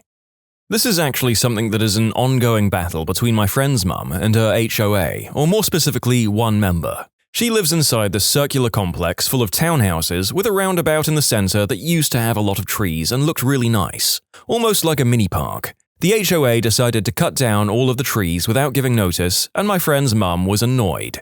She went to complain about it and they basically said, "Sorry, too late." In protest of them doing that, she decided to buy this big inflatable palm tree that she stuck on her balcony for all to see. Decided to file a complaint because it looked gaudy. She knew exactly who it was, and it upset her more that this person did that instead of coming to talk to her after years of living near each other. She was able to keep her tree, and when Christmas came around, she even decorated it. She decided she was going to wage this war against the HOA and this neighbor by having annoying inflatable decorations on her balcony. When it started warming up, she bought a flamingo, which she likes to dress in Chicago Cubs or Blackhawks gear, depending on the season. I told my friend he should get her a 6-foot wacky waving inflatable Superman to put on there next, which I think would be hilarious, but I don't know if she wants to take it that far. They towed my car from my driveway. Yes, my driveway. Tags were legit. This was an HOA that had a limited allotment of parking spaces that were nowhere near the actual homes. The homes themselves had mini driveways. So after a really long day, there were no parking spaces available, so I temporarily parked in the driveway. Went in the house, came back out 30 minutes later to try to find a parking spot. Walked outside and thought my car got stolen. Nope, butthole neighbor, probably, plus towing company, plus California. Triple screwed. When we first moved in, I asked the neighbor across the town how serious the HOA was here. He said bad. then told me a story where he got a notice with a photo of his recycle bin being left in the street for too long. The photo was of him walking the recycling bin back to his garage. Lol. I had the HOA come out to approve a fence I was going to install. The lady at the HOA office was very nice and said my plans were within the covenant bylaws, etc. We just needed to have the inspector check it out himself to sign off. When he gets to my house, he says he doesn't understand what I wanted to do. I explained the type of fence I wanted to install, and he said that wasn't, from his knowledge, allowed. I walked him out to the street and pointed 2 houses down and say, "That house right there has the fence I want to install." He scoffs at this, walks down to look, and sure enough, it was exactly as I described it. He tells me, "Well, we don't like to have a bunch of different types of fences in this neighborhood." I reply, "I don't care what you prefer. The covenant says I can have that fence and that's what I'm going to install because it's within the specifications of the covenant." Old fella didn't have much to say after that. I got a letter the next week with "Approved for fence install." What is the universal deal with all these people? Are they just all that bored that they exclusively live for the small moments of competition in their life? Who does this? October 2016, my condo started to collapse. We were forced to leave and officially homeless for a year, with a card from the Red Cross and everything. The HOA did nothing. No one would admit to anything, explain anything, or contact us at all. For a year we waited, when we were finally told the building was structurally sound again, only to be told a week ago that we have to get out and get everything we own out for a month while they do repairs. Sometime this spring.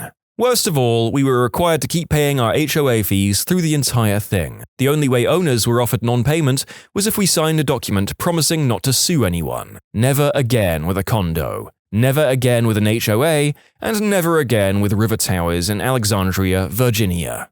My ex's boyfriend's father was part of the homeowners board for their townhouse community. His wife would walk their dog around the entire neighborhood every day and carry a notebook to write infractions to report back to her husband. Ridiculous stuff. Neighbors have a window AC unit? Reported and fined. Have a garden that's a square foot too big? Reported and fined. Some people have absolutely no lives. Not my story, but my dad's. He moved into a new townhouse in summer of 2013. It was a foreclosure property, as the previous tenants were kicked out for not paying their mortgage and for not paying their HOA dues. They gave everyone in the HOA new patios and decks the summer prior. It was required and you had to get a new deck/patio. But the tenants had to pay for them in monthly installments in the next 3 years along with their HOA dues. As I said, the previous tenants foreclosed on their home.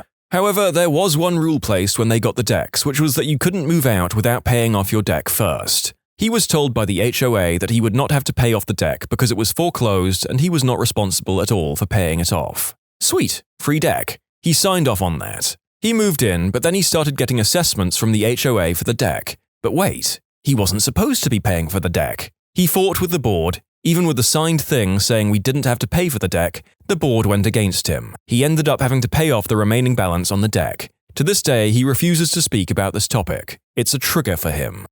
Most recent one was this year. They sent a letter saying no Christmas decorations until the 1st of December, and they all had to come down before the 3rd of January. They also sent a whole list of forbidden ornaments, including anything inflated or not in keeping with the spirit of the season. So basically all the light-hearted, funny ornaments. Look out the windows, kids. It's the Grinch's sad fricking cave. Anyway, we had beautiful weather on Black Friday, but had to wait until things got cold again before we could get out there and put up lights. Then, after New Year's Day, we had exactly 1 day to take down all our lights, and the wind chill was -25. Naturally, we decided, screw that, there's no way they will bill anyone for this, and opted to just leave the lights unplugged. We got a bill before 10 a.m. on the 3rd. Not a homeowners association, but a neighborhood association, so close enough. 2 quick stories about the same folks. A friend of mine who had a diseased, rotting, falling over tree in his front yard had to request the association's approval to have the tree removed. His request was initially denied and stalled for several weeks because the association wanted professional verification that the tree wasn't actually diseased. A cursory glance at a tree that was practically horizontal in the guy's yard wasn't enough, apparently. The church I'm a member of owns a house next door to the church. The house has some historical significance and is architecturally interesting, but at this point it's been totally abandoned for years. The family who built the house no longer has any interest in it, they sold it to the church and have no relatives in the city anymore. Because of the architecture and the length of the abandonment, doing anything productive with the house is likely a $1 million plus project. But the association has flatly refused to approve any non-reno plans and simultaneously has refused any notion at all to tear the house down. So the church is stuck with a house that is in increasingly bad shape, totally empty, can't be sold because of its condition, and the neighborhood association will not approve any plan to do anything with the house except leave it alone. I'll amend my earlier statements. These people aren't just bored and looking for a fight. They are all these things and also dedicated to avoiding all the actual duties they should be fulfilling in approving helpful work. For a man who has nothing to do with these bodies, they sure get me angry. Not a horror story yet, but it could be. When we moved in, someone stopped by to say hi, but more like to tell us our boat can't be parked on our lot. My wife told her, "Well, we read all the rules and it doesn't say that." She replied, "Well, I wrote the rules, so I should know." My wife told her to go read them again.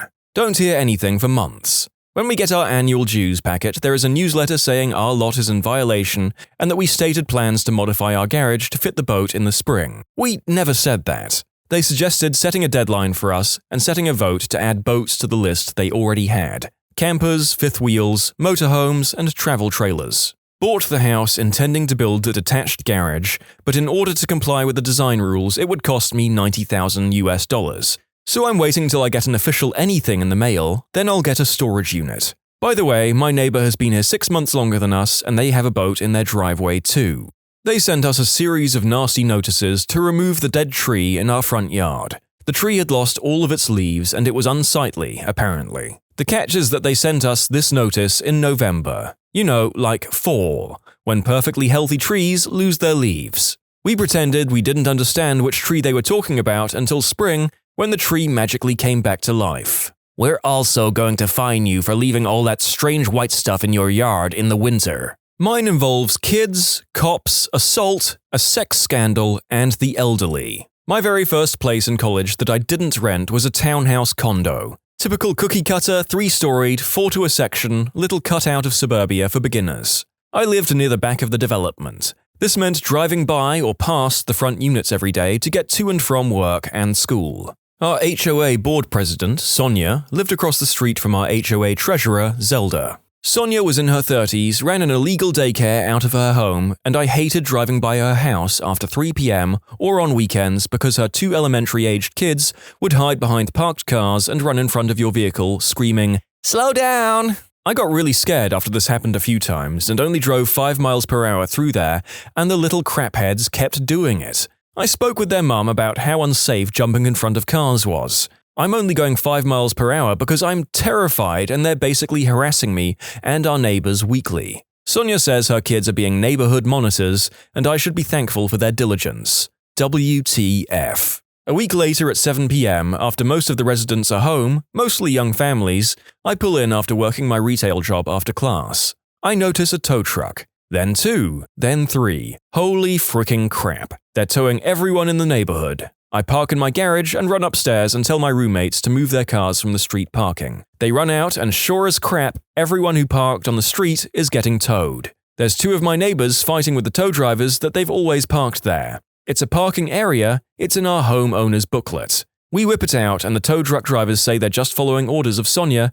and they leave when the police show up. Sonia put up home-printed paper signs and signed a contract with the tow company in the middle of the day without telling anyone. The cops advised all residents that tomorrow this would be effective, but that the homemade signs Sonia made were not legal and there was no posted "no parking" signs. Guys. That night she was out in the street with a red bucket of paint, painting the curb red. She had the tow company post their tow signs and no parking signs the next afternoon. Goodbye street parking. Now anyone who didn't fit in the garage had to park 3 blocks away outside the condo units. The next straw was when one day 4 large evergreen trees were cut down from a communal park in the development. Old lady and treasurer Zelda found out Sonia had paid her sideman, who was also an arborist, over $8,000 of HOA money to cut these trees down, without any discussion or approval from the HOA board. Zelda flipped out, and the next HOA meeting let everyone know what happened to the trees and how Sonia screwed our HOA money away. We were planning for a community co-op garden. After the 6 o'clock meeting, I guess someone else on the board called Sonia to let her know that she was going to be removed from the HOA president seat due to the unapproved expenses, towing issue, and more. Well, at about 8 p.m., I hear screaming. Like blood-curdling screams from a woman. "Help! Call the police!" People, it's Zelda. She's outside her condo, fricking screaming. Sonia came over, punched the 70-year-old Zelda in the face, pulled her out of her own home, locked her out, and was now threatening to harm Zelda's disabled and bedridden elderly husband, who was upstairs. Zelda's fricking hysterical. I'm on the phone with the police, and about 5 neighbors are also outside on the phone with the police. Zelda's screaming every curse word in the book through her own front door at our crazy ex-HOA president. Sonia was arrested that night for crazy crap like assault and holding someone hostage. Since Sonia was a single parent, her kids were taken away by relatives about an hour after CPS showed up. Zelda had this gnarly black eye and huge scratches on her chest, where I guess Sonia clawed through her shirt and pulled her into the haymaker. I only lived there 14 months and moved due to the escalating issues with the HOA. Wait, so things continued to escalate after this? What happened? Were the members threatening to nuke each other? When I was a kid, I lived in one of the 2 front rooms of the house, which were the hottest in the summer and the coldest in the winter. My dad didn't like to use the AC, so we all just had fans. One summer, it got so unbearably hot in my room that fans just weren't cutting it, and I was miserable. My dad then put an AC unit in my window, and it was awesome. But it was short-lived because the HOA told us to take it down because it was an eyesore. My parents told them it was for their child, but they didn't care, so my parents had to take it down. The kicker is that just down the street, a guy who had the exact same model house as us had an AC unit installed in the exact same window as the one we had it in, and the HOA never said a word to him. Didn't happen to me personally, but I guess I can tell you about my parents' experience with their HOA. Dad retired and decided that he really wanted to buy a camper and travel. Mum was all about it, both of them very excited. So Dad runs off and trades his F-150 truck for an F-250 with a big diesel V8, buys a gooseneck camper and waits for spring. Camper in the backyard, truck in the garage, no big deal. Not long after, he gets a visit from a lady. She's got a list of rules from the HOA that was established long after my parents had built their house, something like 15 years later when the subdivision really took off, saying that Dad couldn't have the camper on his property because it was an eyesore. Mind you, this camper is in the backyard between a 6-foot privacy fence. You could still see it, sure, but it's not like it was old and in disrepair either. So here's my retired parents living in a subdivision that has an HOA that was established long after they built their home, and the HOA is expecting them to abide by rules they didn't agree to. He never moved the camper. Not mine, but one of my good friends has a rather insane HOA. They actually used rented surveying equipment to determine that his clothesline was 1 inch taller than his fence, and fined him several $100s for some stupid structure beyond the fence rule they had. Same HOA had someone walking around actually measuring the length of the grass with a ruler and issuing warnings for mowing. We live in an HOA neighborhood and had a neighbor trying to sell his house a few years ago. I kept my trash cans by my garage. They aren't ratty looking or stinky, they looked brand new, and noticed when I'd come home, they were gone. After looking, I find them behind my fence in my lawn. This happened 3 times in a week, so after that I got annoyed and thought someone was screwing with me. I go to the hardware store and got the largest chain and padlock I could find and start chaining them to the post on my front porch. My neighbor is outside and I say, "Hey Craig, you wouldn't happen to know what keeps happening to my trash cans?" Apparently he scoured the HOA rulebook and found out they are required to be out of sight except on trash day. He thought my trash cans being visible is why he was having a hard time selling his insanely overpriced house in a crap market and was moving them himself. Never talked to me, never got a notice from the HOA. I yelled at him for a while and told him he's a fricking child and he should know better than to repeatedly come onto my property and screw with my stuff without my knowledge at over 40 years old. Trash cans or not, it's my stuff, my property, land, fence, and lawn. Everyone in our neighborhood receives fines for leaving garage cans at the road. It was trash day. But you didn't put it out 90 seconds before the truck arrived and remove it 13.6 seconds after. Shame on you. Well, if you're as aggravated as I am, let's end on the high note of the story of triumph over the formation of one of these monstrous organizations.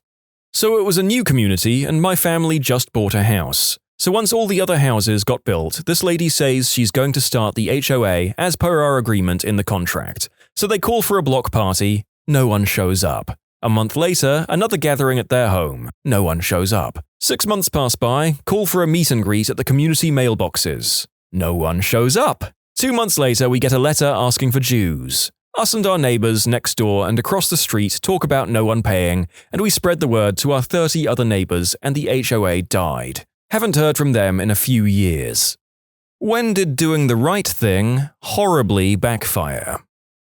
I was in an extremely weird and once-in-a-lifetime kind of car accident, where I was supposed to be not at fault. I really don't want to go into detail, but another car hit me going twice the speed limit, sending both of us rolling down into a ditch. I got out through the windshield since it was shattered and was able to cut the airbag. The other car was in much worse shape and was on fire. I ran up to see if the driver was okay, but she was falling in and out of consciousness. Her car was upside down and roof was caving in, pressing her into her seat. The seatbelt was tight around her and her airbag wasn't deflating. I struggled with the door and was able to get her out as the fire spread to her. I remember passing out a little after I was able to put out the fire on her legs. Woke up in the ambulance, broken leg and concussion. EMTs said I was only able to save her from all the adrenaline coursing through my system. The police that wrote the report found her at fault and said I was a hero, but no good deed goes unpunished. She had first-degree burns on her legs and face and had super cheap-ass insurance. She ended up suing me and dragging me into a 4-year legal process that not only cost my insurance thousands, but had me spending money on legal fees and lost wages from constantly having to go to court. It was finally settled because somehow all she needed to prove was that I was at least 1% at fault and my insurance folded. She was awarded my full liability, $200,000, plus $25,000 that I'm on the hook for personally. I was able to get my car paid off and whatever was left in my pocket for a new car had to go to her. It's been 6 years since the accident and I still owe about $12,000, but I'm trying to avoid paying that. The last time I talked to my attorney after she was awarded damages, he said something that I'll always think back on and wish I could have changed my actions. He said if he was in my shoes and knew the outcome, he would have left her there to burn. At least you know when you're in a situation where you have no time to think, just react, you do the right thing and fight for the stranger's life. People like you reinvigorate my goodwill towards others. Sure, it ended poorly, but no matter how cynical that woman's actions may make us, you are the saving grace that keeps us inspired and willing to bear ourselves. What? I literally cannot comprehend why so many stories on this thread involve people suing their saviors. Human greed knows no bounds. It makes me want to live alone in the wilderness. In one of my previous scripts on lawsuits, there is a trend of this happening in America. Sadly, it seems that when people do get into life-altering situations, the only way they can recoup their losses is by suing anyone they can who was even tangentially involved. It's awful, but it's true for that country. I was in the parking lot of a store one time when a lady dropped a bunch of stuff off her cart. She was having trouble picking up the box of bulk items. I told her that I would help her and we both picked the box up and put it in the trunk of her car. She then sprayed me with pepper spray and screamed. I was left confused as to why I was attacked as she almost ran me over driving out of there. I was at a club and saw my friend's girlfriend sitting in a booth, not looking so great. I decided to go over to help her. I told my friend he should probably take her home and helped her to start walking outside. She then threw up all over my sports jacket. At that point, I had vomit all over me and the bouncer wanted her gone ASAP, so I had to leave the club in a hurry. In all the excitement, I forgot that I had left my tab open, which at this club required both your driver's license and credit card. By the time I realized this, I was 25 miles away, with no hope of going back. I called another of my friends who was still there to close it for me. He called back to say that they didn't have my ID or credit card, but that the bartender had given him someone else's ID instead. He was pretty drunk, so I wasn't sure what was going on. I later called the club about 20 times and went back there, but no ID or credit card. I saw a woman litter right next to a trash can and I was walking behind her. As I thought I was out of her peripherals, I picked up the trash and threw it away. She apparently saw me and for some unknown reason became belligerent as if I had just insulted her. She then proceeded to try and hand me more trash whilst exclaiming fairly irately that if litter bothered me so much I should throw it all away. One of the weirdest encounters in my life. So here is my story. It was Christmas Eve night a few years back in Kansas City, Missouri. There was a considerable snowfall and the city was having one of our worst winters in years. I was leaving my girl's house around 11 p.m., who lived about 8 minutes away from where I stayed. Normally, this would be a quick zip down Blue Park and I would be home, but there was already about 2.5 inches of snow, and my car was a beater, but I was managing. As I'm heading down the road, I see a guy and his kid, I crap you not, without a coat, standing in front of a car in a liquor store parking lot. Now, I could give two craps, honestly. If an adult got himself in trouble normally, I would keep going. But I honestly felt bad for the kid, and he had to be cold with no coat and all. So anyhow, I pull up and ask him if he needs a jump. "Nah, dog, I got a bad starter. It screws up when it's cold," the man replies. After I figure out it's nothing I can help with, I ask if he would like me to call someone. "Nah, homie, but if you could give me a ride to my house, that'd be cool as hell." His street was about 3 streets back down the road, so I figure no big deal. Him and his kid huddle in the car. At this point, I notice the man reeks of marijuana and is probably high. Now, the important thing to remember in this story is that the main street I was on was an emergency snow route, meaning it had been pre-treated and the plows had already run through it. This, of course, makes the snow at the entrances to side streets higher and a bit more packed, a fact I hadn't really considered until I turned into his street and I got my front 2 tires stuck completely in snow. When it was clear I was stuck and couldn't go forwards or backwards, the man said, "Ah, crap, my bad, man. My house is pretty close from here. Good looking out, though," and then proceeded to get out of my car and walk to his front door. A front door I could see from my car that was stuck. He did not offer to help me get my car unstuck, not that we could with the 2 of us, nor did he offer to let me come in and wait for a tow truck. I ended up spending Christmas morning that year hanging out at a 7-Eleven for about 6.5 hours waiting on a tow truck.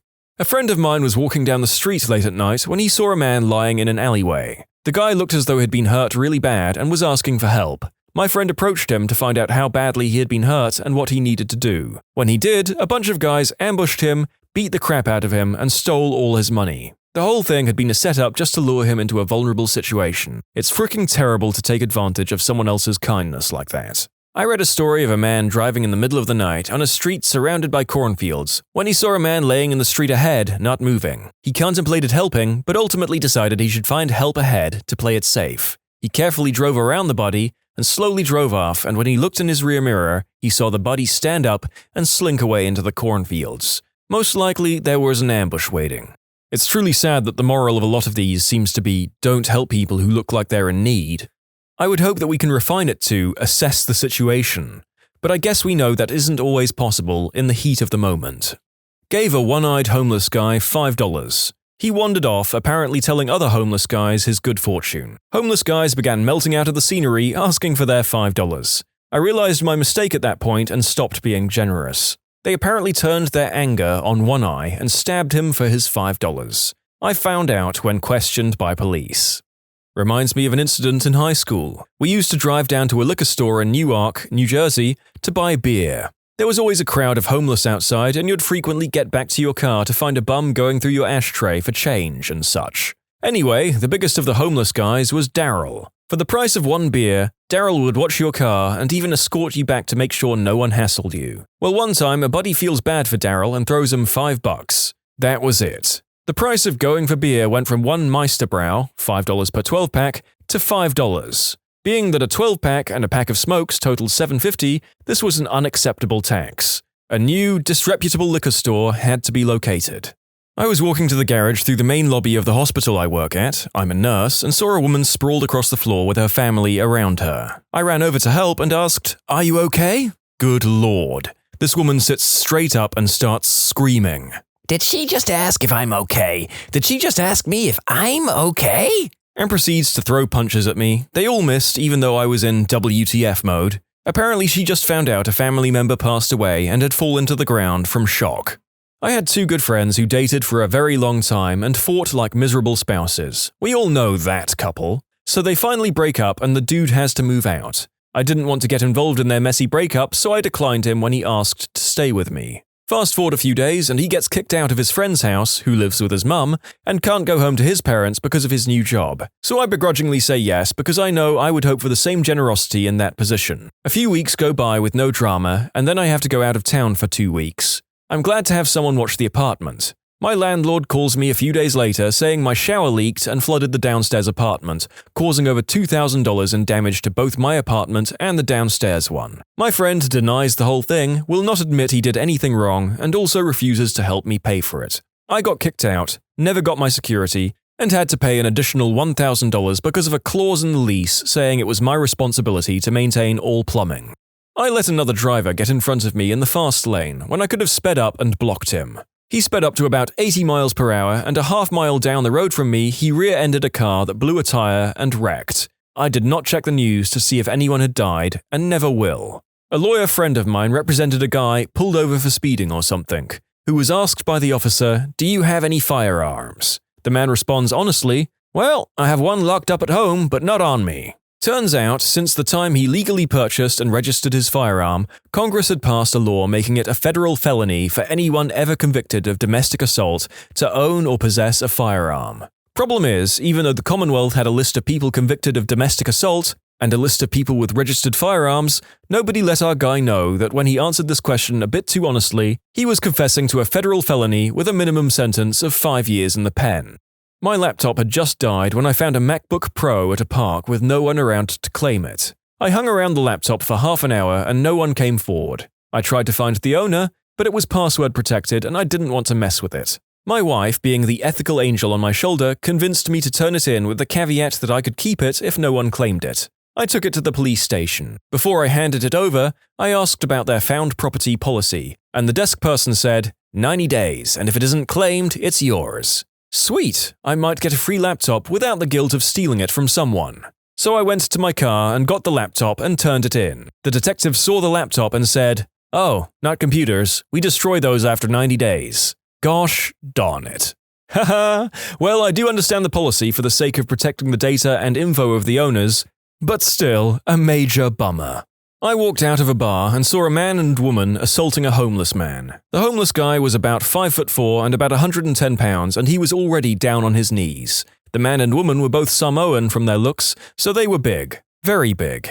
She was about 6'1" and about 220 pounds, and her male companion was really, really big, about 6'5" and over 300 pounds. I ran up to them and told them to stop, which was a really big mistake on my part. I should have just yelled police or something to get them to stop, but hindsight is 20/20. The woman came after me and her friend tried to flank me, which is super dangerous for me at this point. I'm 5'10" and 200 pounds and can handle myself, but this is quickly becoming something I cannot handle. I pulled my knife before she could get to me, and her friend could get behind me. Her big companion saw that I was not fricking around now, and that I will not go down without a serious fight. As a side note here to anyone who is assaulted, never go down in a street fight. You're defenseless and can easily be very, very hurt, crippled, or killed. Real life is not the movies, and people do not stop beating you because you're defenseless. On with the story. The big Samoan guy grabbed her and held her and said that I had a knife and to let me leave, and I do. I walk/jog the hell out of there, and I'm about a block away when I hear a loud yell. As I spin around, I see the woman running full speed at me, and I have just enough time to get my hands up and spin her into the street, and her boyfriend about 50 yards behind her at full run towards me also. She starts swinging at me hard, not like some dainty girl, but really trying to knock me out. Remember, she outweighs me by 20 pounds, and I have her huge guy friend now barreling down on me from behind. I decide to knock her out, and I unload everything I have into her jaw. She goes down instantly and is out cold. I turn to face her boyfriend, who is now about 10 yards away, and I see him just stop cold and look at her laying in the street. He just walks past me and picks up her head and looks at me. At this very moment, some guys who saw me basically just knock some girl out without any context yell something and start running toward me. They're about a block away. The big Samoan guy looks at me with a really sad expression like he's really sorry for everything and just says, "Run." And I do. I fricking run like someone is trying to kill me because those guys who saw me hit her are fricking coming to kick my butt, and there are a bunch of them. I run to my car and I get the heck out of there. I get away, and I have never told a single person about this incident until right now. I have never been so scared as I was that night. My best friend was going through a messy breakup with his girlfriend. She was teed off, so she stole a whole bunch of his clothes and his cat and drove off to her apartment. We jumped in my car and gave chase.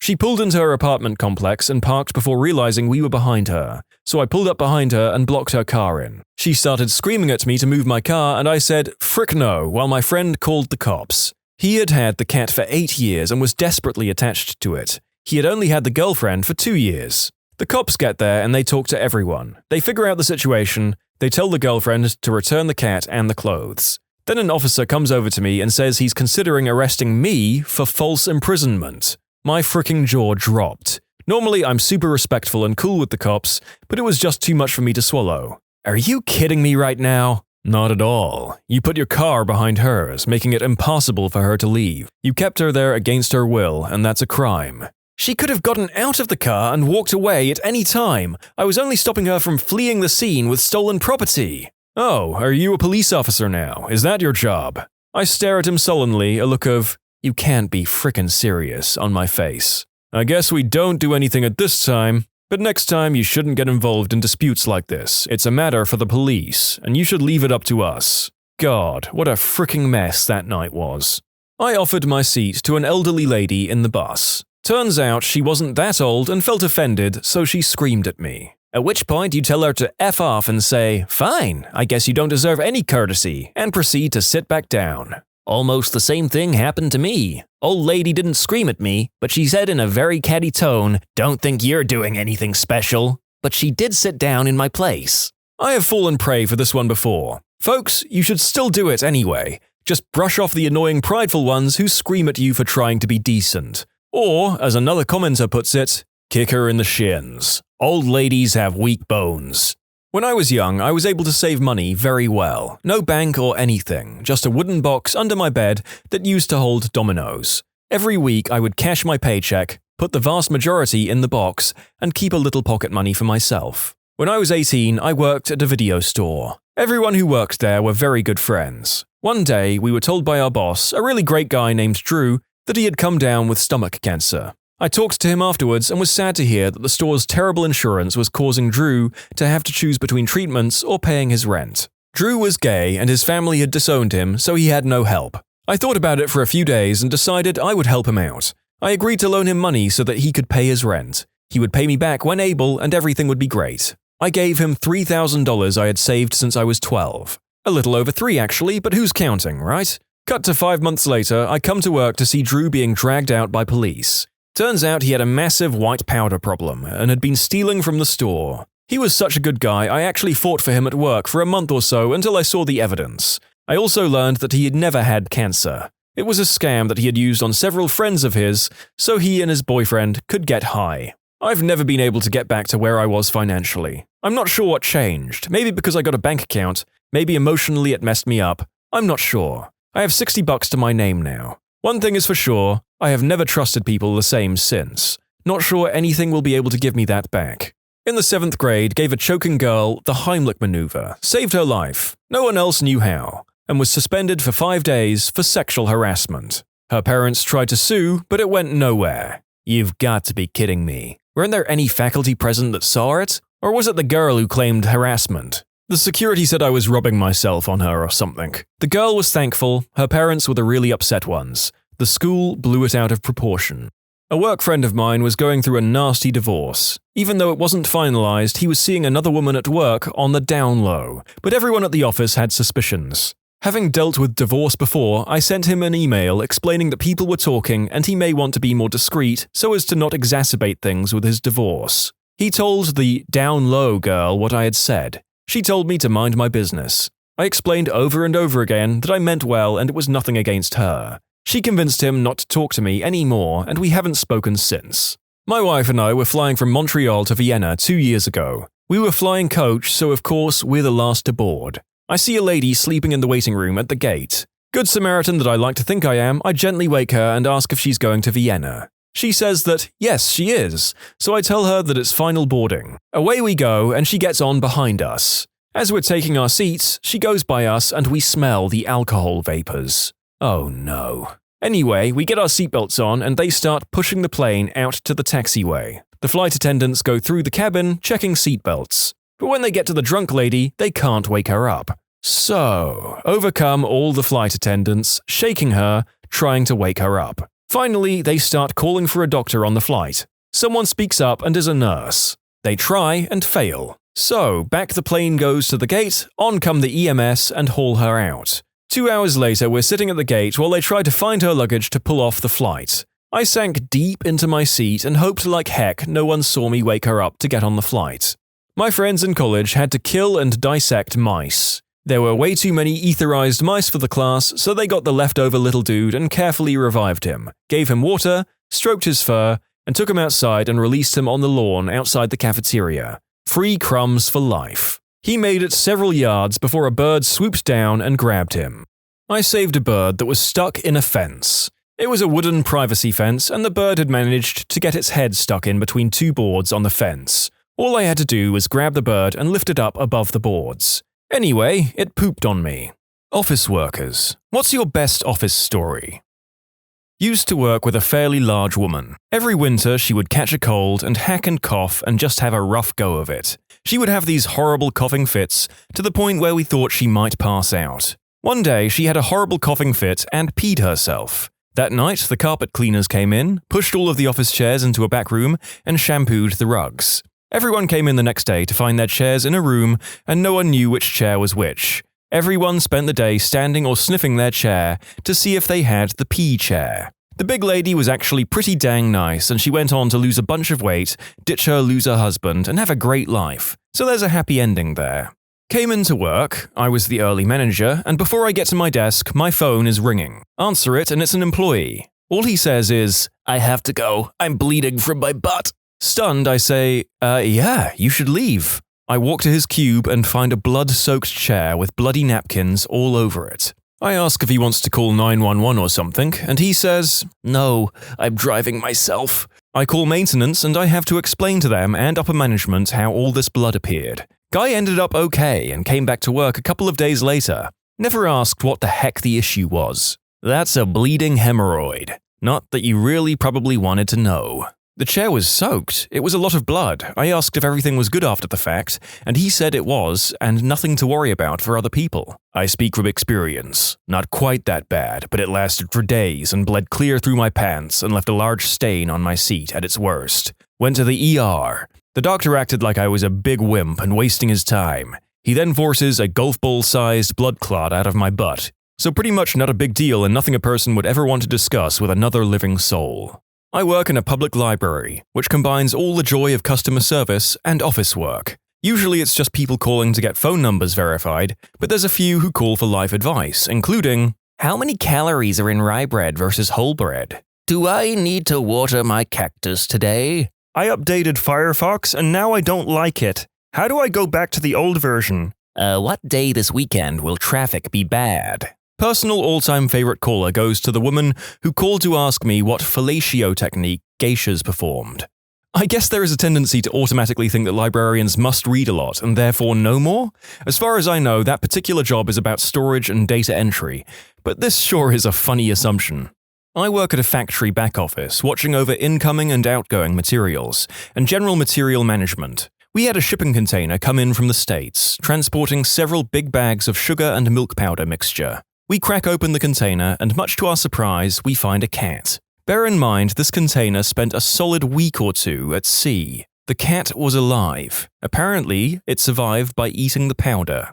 So I did the old screenshot the desktop, hide desktop icons, and save the screenshot as the new desktop background. To 3 different computers, 2 of which were shared between 5 to 10 people. Now the problem was, I called in sick with food poisoning the next day. Utter chaos broke out. No one could open any programs. IT had to get involved, and it apparently took them a few hours to figure out what had happened. No one ever knew it was me, and I had planned on, taking the credit and winning that stage of the prank war. But no, I played dumb and bit my tongue. My current office building was once a funeral home that had sat vacant for a number of years after the previous owner shot himself in the apartment upstairs. When we first moved into the office, there was a wall panel that was accidentally knocked out in the basement. There were about 30 people worth of ashes hidden in the wall.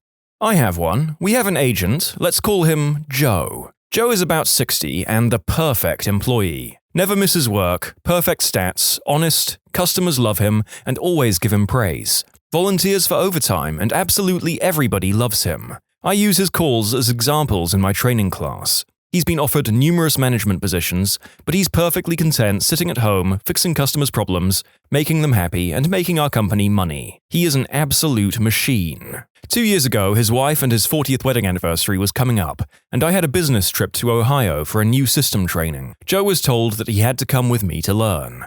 He pleaded that he couldn't because he would miss his wedding anniversary. Plus it was odd because agents never go on trips, and my manager said sternly, "Do it, Joe. You don't have a choice." Joe of course went home and packed up and got ready to leave a few days later. His wife said she was going to stay with her sisters while he was gone and left the night before. Our company car picked me up from the airport and we headed to Joe's. He was pretty upset and depressed but tried to be upbeat. We went to dinner and stalled for a few hours, for good reason, and when we got to the airport we boarded our plane and headed to Houston for a switch. We got to Houston and we walked up to the Miami gate and I said, "There's your plane." He looked up and I pointed over to his wife standing at the gate. My boss had arranged to send them to Miami for a week and then on a cruise to Jamaica for their anniversary with my boss's company credit card for expenses. The first thing out of his mouth was, "Oh my God, I didn't pack for that." But of course we had his wife take care of that when we sent her out on an earlier flight. He started crying right there in the airport and hugged me. I handed him the credit card and went over to his wife, gave her a hug and told her she owed me some apple cookies.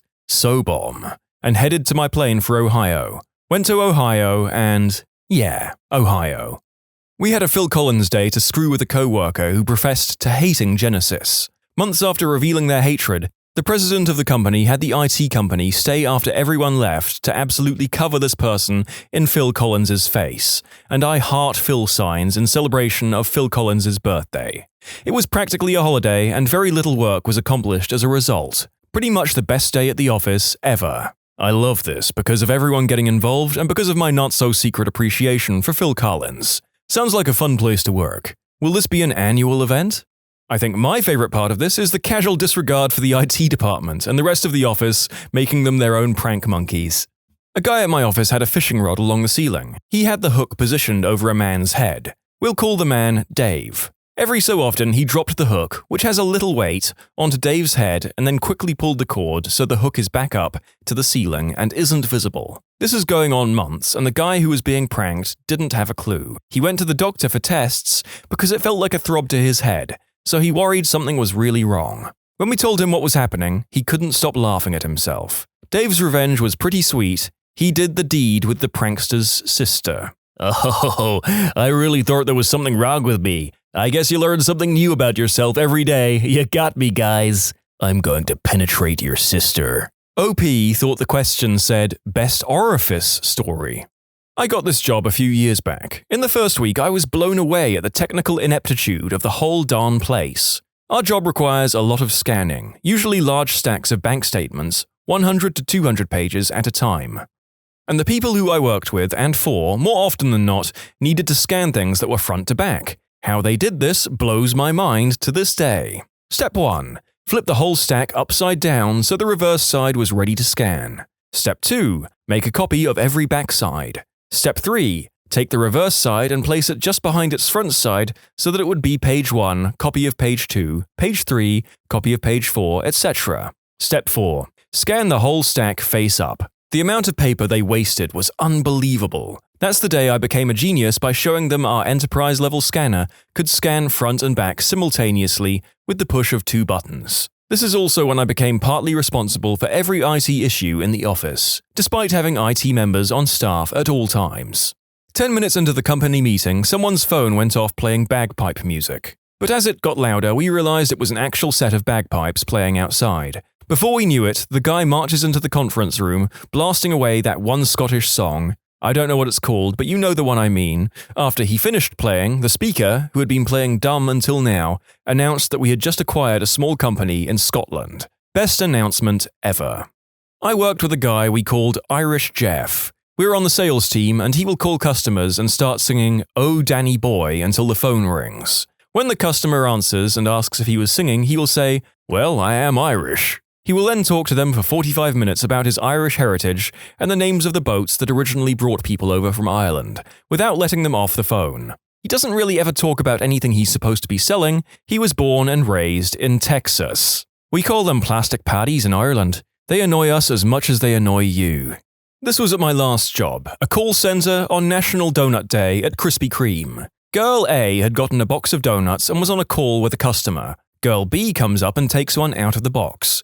Girl A mutes her phone and says, "B-word, you had better be joking. Don't touch my donuts." Girl B turns around and walks away with the donut. Girl A hangs up on her customer and full-on assaults Girl B. An epic brawl breaks out right in the middle of the call floor, and they even crash through the giant partition that separates our call center from another company's, which is actually all in the same giant room. At some point, a knife tumbles out of one of their purses. No one actually pulled it out or tried to use it, but it did fall out. Management has everyone end their calls and clear the floors out. Cops are called and both girls are escorted out, never to be seen there again. Because donuts. I swear to God this is true. I worked in a staffing company as a recruiter. One of the sales guys always bragged about his martial arts skills. One afternoon, one of the female recruiters called bullcrap on him. They were right outside my cubicle. He says something to the effect of, "Oh, don't believe me? I will kick my foot right over your head right now. Stand here, just like this." He positions her and then he gets in a karate squat, I don't know how else to describe that pose, and goes for it without any stretching, practice, or anything. He rotates and kicks his foot way up, just high enough to make solid contact with her right temple with a solid thud. She staggers a bit dazed and he runs and hides in his cube. I couldn't believe what I just saw. It happened so quick. It was insane. Ladies and gentlemen, I'm not sure if the individual is Michael Scott for the audacity and irresponsibility or Dwight Schrute for the martial arts. Maybe some kind of freak hybrid.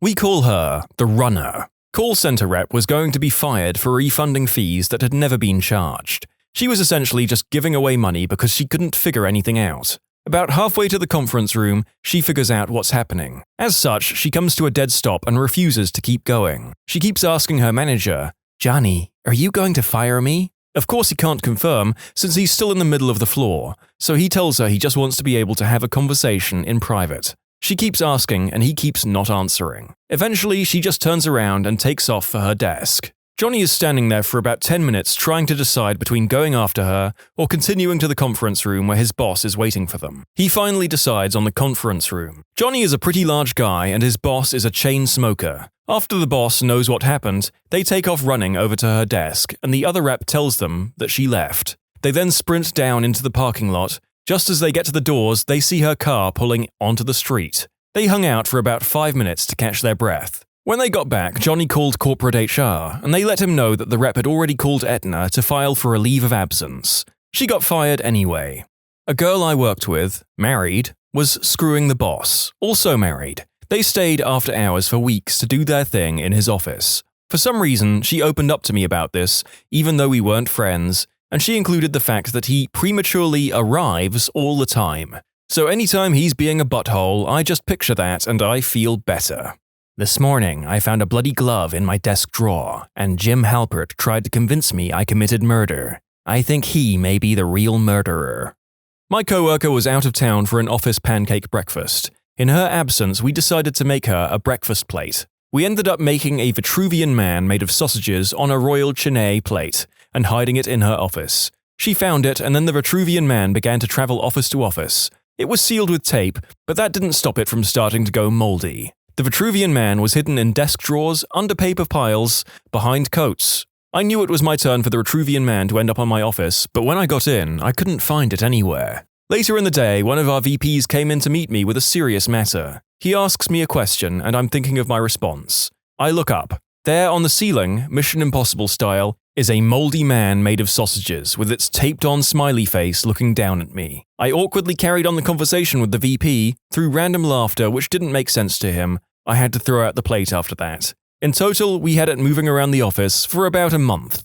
We've had a couple of good prank wars over the years. Best thing that comes to mind quickly is when we changed a guy's phone autocorrect to replace the full stop with a question mark. He was very confused for days. I also tied all the cables of a guy's computer together under his desk with a zap strap. Monitors, mouse, keyboard, phone, etc. I then hooked that bundle of cables to the lever under his chair that controlled the up-down position and turned the chair so that it was at its 90-degree angle. He came to his desk after lunch and sat down, grabbed a hold of his desk like he normally does to turn his chair, and spun to face his computer. The entire desk was pulled into the rear corner of his cubicle. It made a lot of noise, but not as much as he did swearing. I changed the guy's autocorrect to change the to the fricking. He could not type, so he was always looking down at his keys and depending on words to catch any mistakes. Needless to say, he turned in documentation like, "I called the fricking customer and they told me that the fricking software was not functioning correctly." Clearly, I've switched the word fricking for the actual word that this particular prankster used. Here are some more office pranks.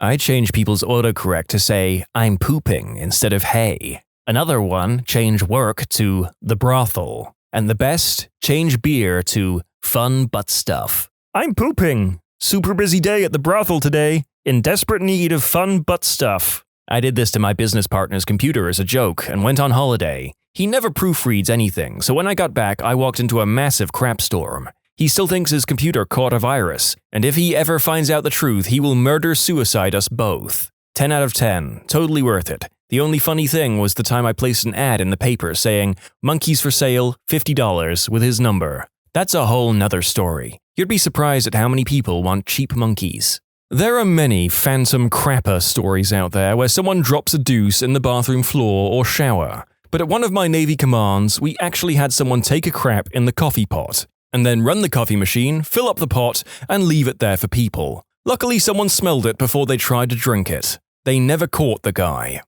We had a general office questionnaire one day. Questions like, do you like your job? Do you feel listened to? Or have you been harassed at work? One person filed in yes to that last question. Massive panic within the company followed. Protocols were set up, meetings held, experts hired, and our team managers took each and every one of us separately and asked us with concern and kindness in their eyes, was it you? Did anyone hurt you? It was John. He and Fred were good friends, and always slapping each other on the butt or poking each other in the side, especially when on the phone and with a customer. He had filled in yes for a laugh because technically he was slapped on the butt. He got to explain that to the company president and was sacked shortly after. I think it's more screwed up to do an anonymous questionnaire and then ask people what they answered. Really poor ethics. Good luck to the management if they ever try to get straight answers on future surveys. They don't want straight answers, they want a paper that says everything is perfect. If doing crap like that means that people will lie next time, rather than mention any actual concerns,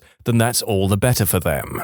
Two middle-aged women, late 40s, grey hair, mom jeans, got into a fight at the office. I won't use their real names. I don't remember the context of the fight, but Deb went into Stephanie's office and closed the door, and there was a little bit of shouting and then a thud. The door flies open just in time for me to see Stephanie throwing a punch. They yell at each other in the lobby, and one of them actually says, "Let's take this outside." So they do. Some of the younger guys in the office went after them and had to break them up in the parking lot. Only one of them got fired, and they offered me her job a few days later. So I had this coworker who got a hold of the office's emergency air horn. She would sneak up behind people and blast it right in their ear. Most had a heart attack. She was really good at being sneaky with it too, and you'd be working away, have no idea, and she'd be like right under your freaking desk, and then that gosh darn air horn. Were there not huge consequences for blowing the emergency air horn to prank people? On the one hand, this is hilarious. On the other hand, I would absolutely not tolerate it in my workspace. I think the tension of not knowing where the next toot was coming from would destroy my sanity. Our office was centrally controlled by a head office in another city. There was a massive transformer explosion knocking out all the systems and controls in the head office. Essentially, no work could get done, no customers could get to us, we couldn't even cool the building down. Mid-August was 35+ degrees Celsius outside. So we had to send everyone home for about 3 days, and only essential staff stayed. I was in HR, so I was one of them. Slowly started to build up staff as we were getting closer to operation. Ended up working about 110 hours, including sleeping there. Working, however, is a very loose term. Since no PCs could run anything, we sat and watched TV, played board games and poker, played a ping pong tournament, and in our break room we had NES, SNES, and Sega. We ended up playing Super Spike Volleyball Tournament, an NES Ice Hockey Tournament, which I won, and an Excite Bike Tournament. One of the guys who had to stay on through the night played through Zelda. In conclusion, Explosion got me 70 hours of overtime while winning NES Ice Hockey Tournament with all the skinny players. Oh boy, do I have a good one. I was an intern at the time. Summer of 2013, I'm interning at a pharmaceutical/biotech company, and was meeting the team. There was this particular guy, white guy, mid-40s, on the team who I had lunch with on a daily basis. We talked about what I was studying in school at the time, and how I wanted to travel the world for a bit after graduation, instead of just going straight to a 9-to-5 office life. He got deeply depressed when I said so, and started saying he's been doing this 9-to-5 thing for 20 years. He's like 45. And what I said to him really made him wake up. I'm in my head like, oh, this isn't gonna be good. Fast forward 2 days later, I'm finishing up training modules assigned to me, and all of a sudden, one of the HR ladies walks over to the manager's cube and explains that he quit. No 2 weeks' notice. And my manager bolts up and yells in disbelief, "He what? Please repeat what you just said. He went to Taiwan to find himself?" I'm trying to connect the dots to see if I, the lowly intern, had really said some things to stir up an employee to quit his job and travel the world. I didn't tell my manager the conversation I'd had with him, but I did tell one of the girls that I worked with, and that's when I started my journey of an office fling. But that's a story for another day. In conclusion, I had a casual conversation as an intern with an employee about my aspirations to travel the world after I graduate. Probably made the employee quit, don't know if it was coincidence or not, but I think the conversation stirred his actions. What event or incident happened at your job that caused a mass firing or a mass quitting? All the engineers at one job I was in had their contracts changed so that they had to buy their own tools. Due to the specialist nature of our jobs, we were all looking at over £4,000 per engineer. 10 walked and the rest threatened to strike. The boss had to give in and buy the tools himself. They had their contracts changed? I'm not an expert, but isn't that illegal? Probably yes, but the boss was such a butt, he felt he could do as he pleased with his servants.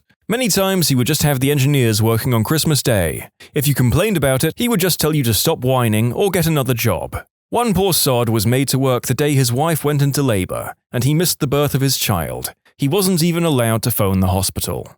In the early 90s, I worked for a large construction company in Florida. I was on the road crew. One of the machines we used was called a mixer. The objective of this machine was to mix up the subgrade of a road. It had giant teeth that spin insanely fast. Well, my crew had laid down the dirt, lime rock and clay, and now had to run the mixer over it. Well, someone set the blades too low and ripped an international fiber optic cable out of the ground. A clean cut would have been bad, but this cable was shredded beyond belief. It cost $100,000 per hour that this cable was down. Luckily, I wasn't at work that day. When I came in the next day, anyone who was even near the incident got fired. My whole crew was extinct. To put it into perspective, the cable was fatter than your upper leg and composed of thousands of glass strands.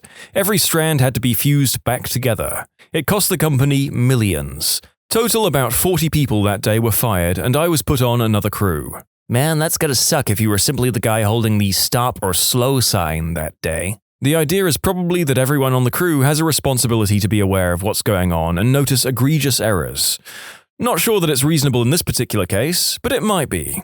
I used to work at a pickle factory in Michigan. When the new owners took over, they insisted that they change the recipe that had been the same for over 50 years without consulting the workers. Some of the employees' parents and grandparents had worked there and apparently felt so strongly about the recipe that 13 people quit and the majority were outside with signs the next days, until eventually they switched it almost all the way back. None of those who quit came back. I didn't quit and I actually enjoyed both recipes, but now I can't tolerate the smell or taste of pickles. I used to love them. I don't know what changed in your life to make you not enjoy pickles anymore. Perhaps having a wealth of them to eat at any given times. Anyway, hope you recover, strange pickle man. I work in local government for an urban county. One of the IT departments reclassified all their employees as exempt, a designation designed for political appointments, fired them all, only exempt employees can be fired without cause, and asked them to submit resumes if they wanted their jobs back. Their goal was to get rid of some employees they felt were dead weight. But it turns out the most valued employees, the ones with readily marketable skills in the prime of their careers, just shook their heads and had jobs elsewhere by the end of the week. Furthermore, when you pull a stunt like that, word gets out and resumes don't come flooding in. They are still trying to recover. I tried this with my dog. Haven't seen him in 2 years. Next time, don't pee on the floor, Baxter. Please come back. Worked in a bar in a nightclub. Restaurant by day, club by night. 5 bartenders behind the bar on any given Friday and Saturday, plus barbacks. Thought something was weird about our credit card tips. Went to the bar manager. We collect receipts and checkouts plus paychecks for a few weeks, examine them. Someone is withholding quite a bit of our tips. Fast forward to a Friday night, busy as heck. Owner comes in to see how things are going. Bar manager confronts him. Owner denies wrongdoing, claims what he's doing is legal. It wasn't, he was pocketing the withheld tips. Bar manager signals for me to come over, threatens to quit if the owner doesn't return the money he stole. Owner more or less says, TS. Bar manager walks out. I lean into the bar long enough to tell one of the other bartenders what happened, give the owner a snarky wave and follow him out. 5 minutes later, the rest of the bar staff join us, and we wander down the road to another bar to commiserate over the bullcrap. Left over 500 people in the club with no bar staff. 0 Fs given. Found out a few days later that the daytime serving staff heard what happened and quit too. Last I heard, they had to shut down for a few weeks to restaff. Still overly proud of myself for that. Screw that guy. I was working retail and many of the workers engaged in mass exodus because the only manager anybody really liked quit. The way it happened was this. One employee was a recent hire. He basically got the position because 2 of his friends already worked there and they vouched for him. He regularly slacked off, got caught taking extra breaks, was never around when anybody needed him, and was generally a waste of space. One day, the manager everyone loves is on duty. He sends this kid out to collect carts from the lot. Now, a big group of this kid's friends have just arrived in the store. The kid goes and finds another employee and says, "Hey, the manager told me to tell you to go get the carts out of the lot," and proceeds to follow his friends around the store doing nothing. Manager sees the other employee collecting carts and asks him why he's doing it, as it's not his usual duty. So-and-so told me that you wanted me to get the carts." Manager, knowing the kid has a record as a really poor employee, is furious, hunts him down in the store and takes him to the office for a reprimand. After the reprimand, the kid leaves out the front of the store. He brings back 2 carts over the next 20 minutes. Finally, manager notices that we're completely out of carts. It's now been half an hour since he reprimanded this kid and sent him to the lot. So he goes outside to see what's up. Kid is leaning against the front wall of the building on his phone with his girlfriend. Manager fires him on the spot. The kid goes to HR to get his last check the next day. Sits down with HR manager and says that the manager everyone likes is selling illicit substances to employees, many of whom were minors, on work time. Then goes outside and calls the manager phone and leaves a message that he's going to F him up for firing him. The whole store goes nuts. There are accusations flying from management at everybody. Every single employee is pulled to HR and interrogated. Did this manager ever sell you substances? Have you ever seen him sell someone else substances?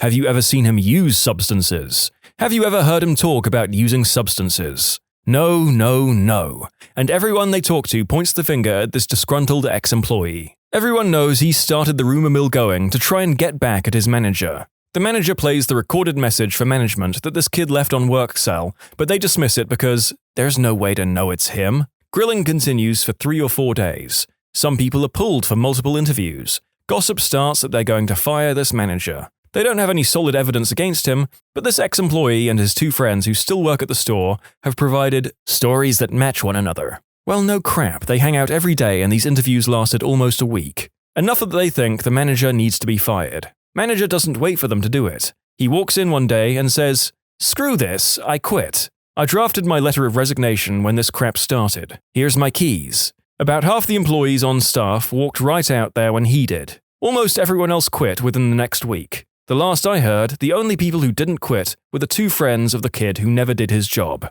Does anyone else who's ever worked a bad hospitality or retail job get the vicarious sense of joy out of these stories? Who am I kidding? You clicked the thumbnail for some sweet quitting fantasies. My mum used to work for a college. She started there as a secretary when the college was just starting out and gradually moved up until she was running the whole business department. Without her knowing, the college ran interviews and hired a woman to be her superior. They never asked my mum to apply for the position and never mentioned it to her until the day this woman is introduced to her. And my mum's boss informed my mum she was supposed to train this woman to be her boss for the department. My mum was clearly hurt and upset, but she needed her job and she couldn't quit, so she sucked it up and trained this woman while putting on her best face and being cordial. All the rest of the people who worked under my mum in the department could not stand this woman and were incredibly upset by the situation as well. One morning my mum walks through the doors and the boss of the college is waiting for her. He brings her into his office and fires her. Within the month, the rest of the department all quit as well, leaving them to hire and train all new people right before the fall semester started. 6 months later, the woman they hired to replace my mum quit, and they had the balls to call my mum and ask her back. You can guess where she told them to shove it. I was hired by a man who owned 3 pizza chain stores. I trained at one store, worked there for a few months when I found out he wanted me to transfer to a different store, and after a few weeks become the manager. Woohoo! Well, the new store, the current manager, every single day spent a few hours on the phone with her significant other, screaming and yelling and crying, right in front of customers. The employees would get high in the walk-in fridge. I'm not actually too bothered by that if they actually did any more work than the total minimum. So here I am, hired by the store owner, not the manager, who had hired all of her friends. They didn't like me, they called me a B-word, a goody two-shoes, they were absolutely right. I fired all of them except for one new girl that started the week before I did. It was a glorious moment, the most B-word moment of my life. Mother frickers won't help me mop the floor, you're fired. Our company was bought by a larger company. The sales and marketing team got a new boss. Within a few weeks of this first meeting with the new boss, 75% of the team quit. No one outside of the team knew why. A few months later, I met the new head of sales and marketing. He was insane. When one of the top sales guys put his 2 weeks notice in, he was escorted off the company property within an hour. The next guy who resigned was told that he had to work the rest of the week with no pay so he could transfer his accounts over. Someone in HR had to explain to him that this is slavery and illegal. In conclusion, the new boss was insane and tried to bring slavery back. Our general manager was fired, everyone loved him, and they brought in a new GM who took away ending times to shifts, so we had to stay until he said we could go, while most of us were college students trying to schedule classes. And he took away all of the employee perks, we even had to pay full price on $1 sub day. Everyone quit. There were only 2 people working there 2 months later. I worked at Wendy's. One of the shift managers quit for personal reasons, so the regional manager had all the other shift managers cover the now open shifts. The shift managers were now working overtime and didn't want to. They gave the regional manager a deadline of a month to get a new shift manager. A month goes by and the shift managers confront the regional manager because there's been no replacements. Turns out he hasn't even posted a job listing yet. They were so livid that all of them quit on the same day. Now the regional manager had to take all the shifts until he could hire new people, and he did a terrible job too. Normally 4 to 6 people were working at a time at our location because it wasn't dead slow, but wasn't a hot spot. 6 only usually hitting a few hours overlap during expected rushes. With him as manager, he expected 7 people to be working all the time. This means he increased all of our hours as well and had no respect for the hours people usually worked. This caused another mass exodus of normal workers, including me, because I didn't want to work full-time while going to school. I don't know if anyone else has had the boss that refuses to take a single step to solve the acknowledged problem in a workplace they promised to fix, but I have, and I still relish the day I shouted at them and walked out. Train company in Sweden. One day, many years ago, someone found a document stating some changes to overtime policy. It was just lying on a table in the middle of the break room. 1 copy only. Due to the nature of the business, there tends to be a lot of shifting hours back and forth. Sometimes we, drivers, can get home hours and hours early, and other times we get horrendously late. Hence, overtime. The document stated that now overtime forms had to be filled for when we come home early. Undertime, so to speak. This otherwise already scheduled time would be withdrawn, and the company would then be able to reuse that time. Negative overtime. 1 copy on a table, and a few hours later people had come in from all over in a major huff. There were outright and immediate resignations, shouting matches, phone calls to union representatives, a huge outcry overall. Date on the document and the day it was found, April 1st. Much fun was had. No one got into any trouble from what I recall. It was from the higher-ups, and pretty much everyone else in administrative staff knew about it. Still, they hadn't quite anticipated the crap storm. Even telling people that it was an April Fool's joke to their faces didn't work. Oh wow, beautiful from a very watch the world burn kind of way. I worked in a call center and they got us all together on April 1st and told us they were going to lay off 20% of the workforce, and we all chuckled. It wasn't a joke. April 1st is the first day of the 3rd fiscal quarter, midpoint of the year. Please tell me someone got in deep crap for that first bad joke. We had something similar happen. One day we got a mail from some higher-ups that the reception desk would now only be open from 9 a.m. till 2 p.m. Some people got upset, stating that it was freaking stupid, they can't run a company like this, until someone, me, pointed out that it was April 1st. People in the office calmed down, realizing they wouldn't do something that dumb. Plot twist, the next day, it wasn't a joke. They were serious. In a team of 30 IT consultants that had been working a big project for a couple of years, the standing offer that governed rates, etc. had been defined and would continue for the next few years. But the renewal deadline for each of our individual contracts with the contracting company, middleman, was just a week away and we hadn't seen the paperwork, just promises that we were being renewed. Finally get to the paperwork and see a 10% cut in rates. Quite surprised because the standing offer didn't have any such change. Contracting company says the client department renegotiated new rates by saying that another company would be used instead. We were shocked that the client would put such a big project at risk. People made inquiries. It turns out the client department had made no such changes. The contracting company was just making a grab for a bigger piece of the pie. There was outrage. People quit. Other people yelled and got fired, etc. The company had to quickly backpedal and claim it was an administrative error. Yeah, right. But the damage was done. It didn't end there, though. About 6 months later, a small group of consultants on another project merged with us. They had been working under the same contract vehicle. As we're getting to know these 5 guys, one of them says, "That 30% cut 6 months ago was nasty, eh?" Turns out the company got from these guys what they couldn't get from us, and these poor suckers hadn't known it was fiction. Crap hits the fan once again. The 5 quit en masse. Problem was, their jobs were critical. They got hired back with hefty raises, almost double their original, if memory serves. Stupid, greedy company. I worked in the corporate headquarters for a large national retailer. After 20 years in business, the company was sold to an arrogant billionaire who put his son in charge. His first job after completing his MBA. The son decided to relocate headquarters 500 miles away, close to his daddy's headquarters. He gave us 30 days notice to move, with no moving compensation, or lose our jobs. Out of 300 employees, 1 moved. I accepted a new position the day after the announcement, and gave 2 weeks' notice. My boss went ballistic and said, "What are we supposed to do? No one can fill your job here, and we won't have anyone new until we move. You're not a team player." Bonus, the company was out of business within 60 days after the move, 4 days after the acquisition. They had spent $50 million to buy it. "You're not a team player," he shouts as he upends his team's lives on a whim for his own personal comfort. My goodness. Competing company in a similar but not identical line of business tried for years to replicate our product with no success. They scrapped the project and took the R&D money and bought our company instead. Fired 600 people in 1 day. I was one of them. I hear from those who remained the place is awful now.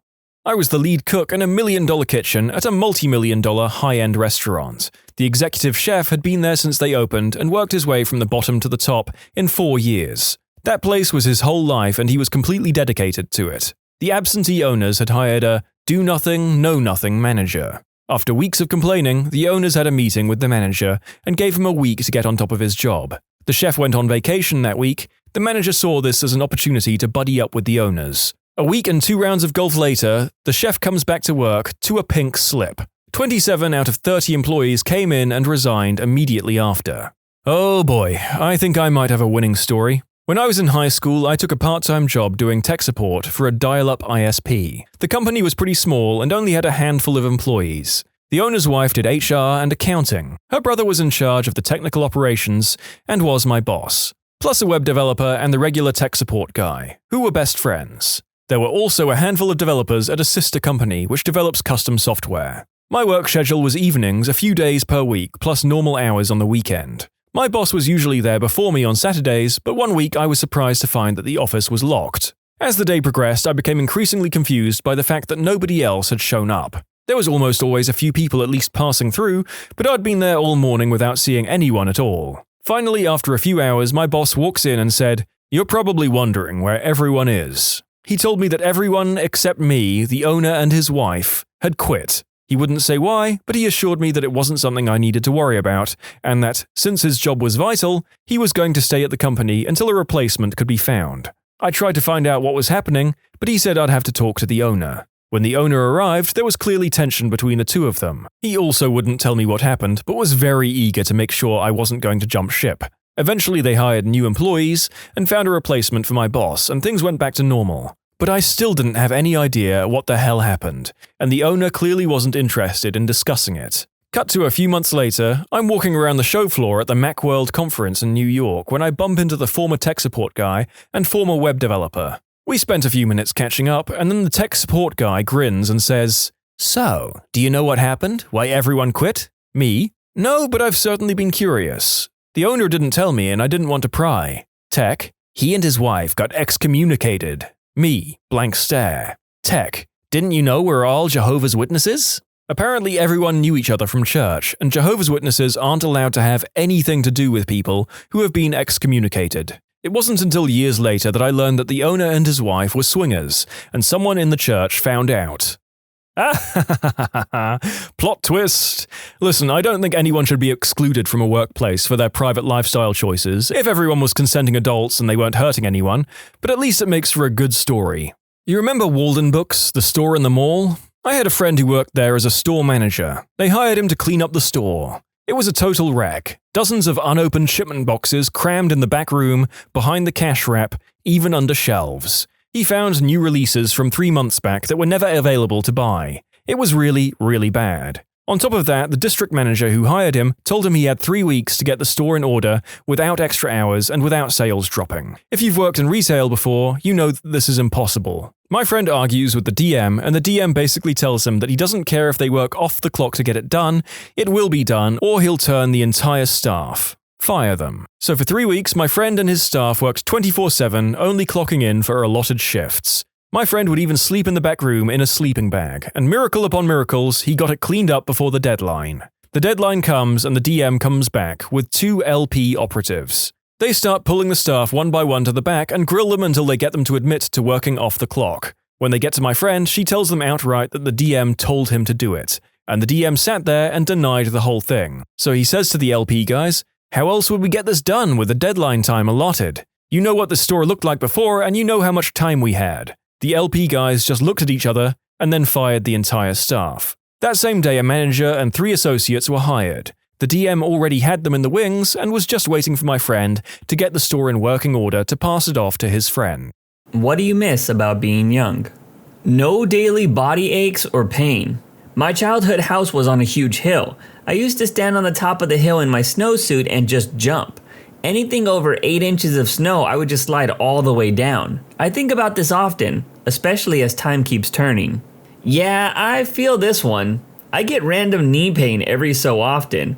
Not sure if it's from working out wrong or just getting older, but legit knocks me out for like 3 days or so. I look like I'm walking with an invisible cast on my whole leg. I miss my hairline. As someone who's losing their hair at 16, I envy you. Oh man, where do I start? Saturday morning cartoons, being carried to bed after falling asleep late on the couch, highly interested in astronauts, space, and dinosaurs. Every kid was. Everything seemed bigger. The small fort you built was gigantic. The skinny high school student that seemed like he was 25 years old. All teachers were old AF. The toilet in your school felt like a scary dungeon.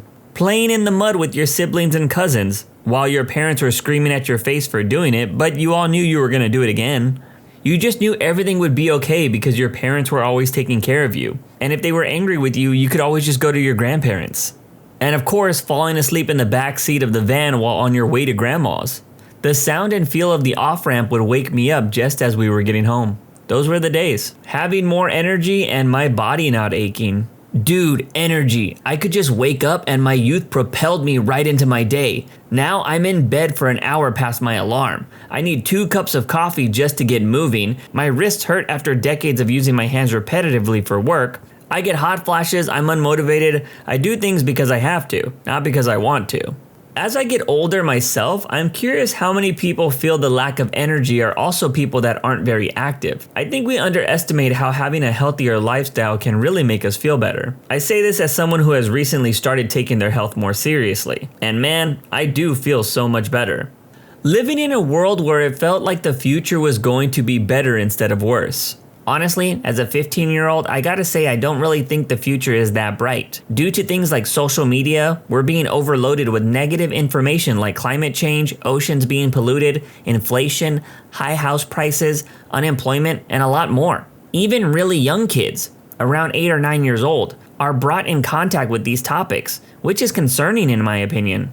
I'm in my early 60s, and in the last 25 years, the media has been bought up by 6 different entities. There's so little difference in what they're all saying, and real investigative journalism has been replaced by PR releases. I've had to go to some YouTubers and some Substack people to get any meaningful news. On the bright side, I quit yelling at my television since I quit watching anything news related.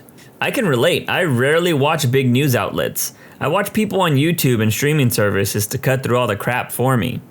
The complete lack of responsibility.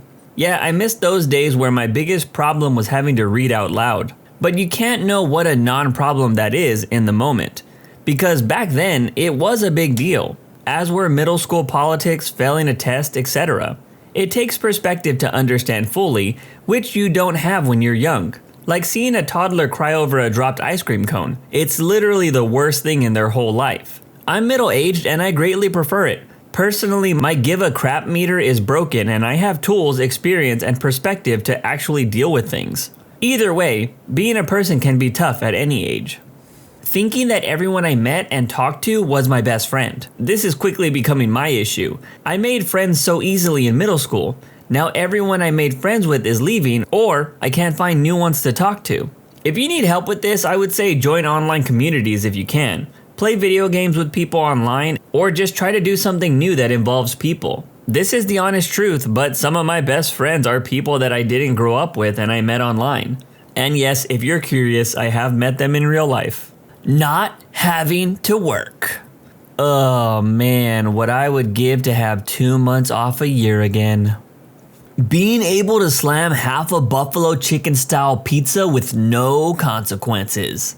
Half? I know, what a lightweight. I miss the optimism and promise of a brighter future. Nowadays, it's all about holding on to what I have. Brain plasticity. It was so easy to quickly learn large amounts of information in my teens and early 20s.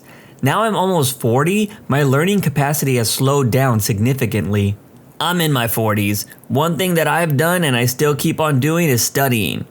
It's like working out. So in my younger years, I had a very broad range in IT, from storage, servers, networks, OS, etc. So I've been studying that every year, 1 to 3 subjects. This year it was firewalls, I got certified, OS also got certified, and now about to do project management. Last year was a different OS only. Year before that was storage. Anyhow, you get the idea. I got 4 kids too, so it's a hard challenge. The takeaway is to never give yourself a break. Once you get stagnant, it's hard to come back. Since you are almost in your 40s, I suggest you take something easy to start and continue. I'm also a proponent of lifelong learning. I completed a degree in programming and web development during the pandemic, and I'm also planning on going back to school within the next 3 years to start working towards a series of degrees in entomology. I just accepted a job offer from a company that is willing to train me to do software testing and technical writing. It just sucks knowing that my next venture into graduate school won't be with the brain I had during my first PhD program, or even the one I had 5 years ago. I can still synthesize information just fine, but my capacity to learn information quickly and retain it just isn't as vast as it was when I was younger. It just now takes longer and requires more repetition to learn the same amount of information. It's 4 things for me: collagen, energy, motivation, and not feeling like time is running out. To be honest, time running out is the biggest thing I think about, and this is because I constantly compare it to things I want to do. For example, if I want to write a manga and get it turned into an anime someday, I heard that it can take up to 2 to 5 years to make 1 season of an anime. So that means I should have started selling a successful manga years ago. Boredom. Before Apple put computer interfaces in our pockets, phones were mostly just phones. Boredom was common and also led to a lot of new experiences and serendipity. The lack of experiential context, aka not being jaded AF, and this innate desire to just use my body for things. I used to have an inner drive that needed to be expanded, or I felt like I was going crazy. My innate desire is now attuned to relaxation instead. Mine's simple: my parents.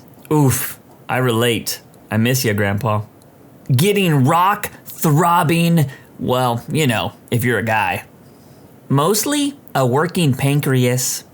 I'm 30, but being skinnier and my skin. Seeing aging on my face is hard to deal with. I also miss my old melons. I feel like mentally and life-wise I'm in a much better place now than I ever was. I just miss my physical youth. Oh my god, do you feel like it hit you really quickly? I always had it in my head that aging started at maybe 40, but I feel like my looks completely changed from like 29ish onward, and I agree, it's hard to deal with. I miss my old melons too. I'd love to have my physical youth back. I guess being creative and being naturally skinny. Yeah, same. I miss my waist and my motivation to be creative all of the time. I used to write a lot, and I also loved to dance, but then puberty hit me and I gained a freaking ton of weight. And I got bullied relentlessly for it by everyone, so that sucked. However, I would say I don't really miss my childhood. I now have more freedom in decision making and I don't have to go to the loud, overstimulating family or friend meetings anymore. Wait a minute, this person said they stopped dancing and writing because puberty and gaining weight? I feel like those are 2 things that you could still do easily. but I guess maybe the bullying played a big factor in it. 20-year-old me. I work at 7 a.m., so if I stop drinking at 6 a.m., I'll be good to go. Me now. How dare you suggest starting a movie at 8 p.m.? Being ignorant to how awful and hurtful the world can be. I guess I'm lucky. I'm 36 and I don't miss a damn thing. I'm better off physically, mentally, and financially than I've ever been.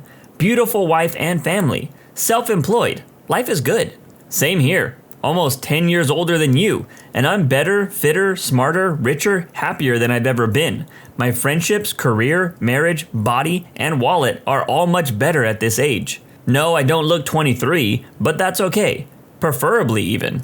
I find that people who are convinced that you get fat, frumpy, lonely, isolated, and achy at age XYZ are living in ways that reinforce that mindset. Yeah, I would have to agree with that last statement. I personally know a lot of people that have the ability to better their lives, but choose not to. And they often end up grumpy. That full-fledged confidence I had in myself. I was 100% sure that I knew absolutely everything and acted accordingly. Yes, it was absolutely obnoxious for those around me, but the confidence of 18-year-old me was unmatched. Now, I find this one funny because I was 100% this way. I thought I was going to win an Oscar and be making blockbuster films by the age of 25. Oh, how full of myself I was. I still want to do those things, but I'm a bit more realistic on how hard it is to get to that point. Also, being a content creator, I have some younger viewers that think like this now, and it's funny to see that confidence, or better, ignorance, knowing that I was once the same way. My metabolism. Just so you know, if you drag yourself to the gym a few days a week and put on some muscle, you'll raise your metabolism. Not just from the exercise itself. Once you build some muscle, you burn more calories at rest too. There are a lot of 50-year-olds at the gym who look and feel great. It just doesn't come free anymore. I'm not a doctor, so I don't know if any of that's true, but I can say working out does make you feel better. When you're in school and it sucks, you can think to yourself that it's just a temporary ordeal on a way to something better. And there's a sort of general idea of the path you're on. When you're in a crappy job, you can quit and look for another crappy job, but there's nothing other than jobs that you're heading towards for the next half century or so. Even if you're in a good job, sooner or later, you just get more stuff piled on you until it becomes a bad job, at least in my experience. I agree and disagree with this. I did have a super chill job before becoming a content creator, but over time it beat me down and it made me question what I was doing with my life. Nothing is more motivating, in my opinion at least, than seeing the years fly by and seeing that you aren't any closer to your goals. It'll make you reevaluate your life and desires. As for the getting a good job or sooner or later it'll become a bad job, I don't think I agree with that. I really enjoy my current job over any other job that I've had.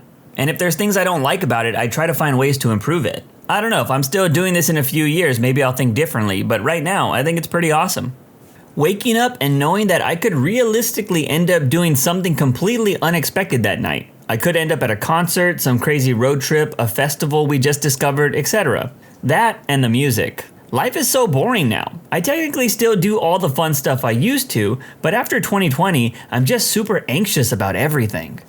The simplicity of life. When I was a kid, a perfect day kind of looked like this.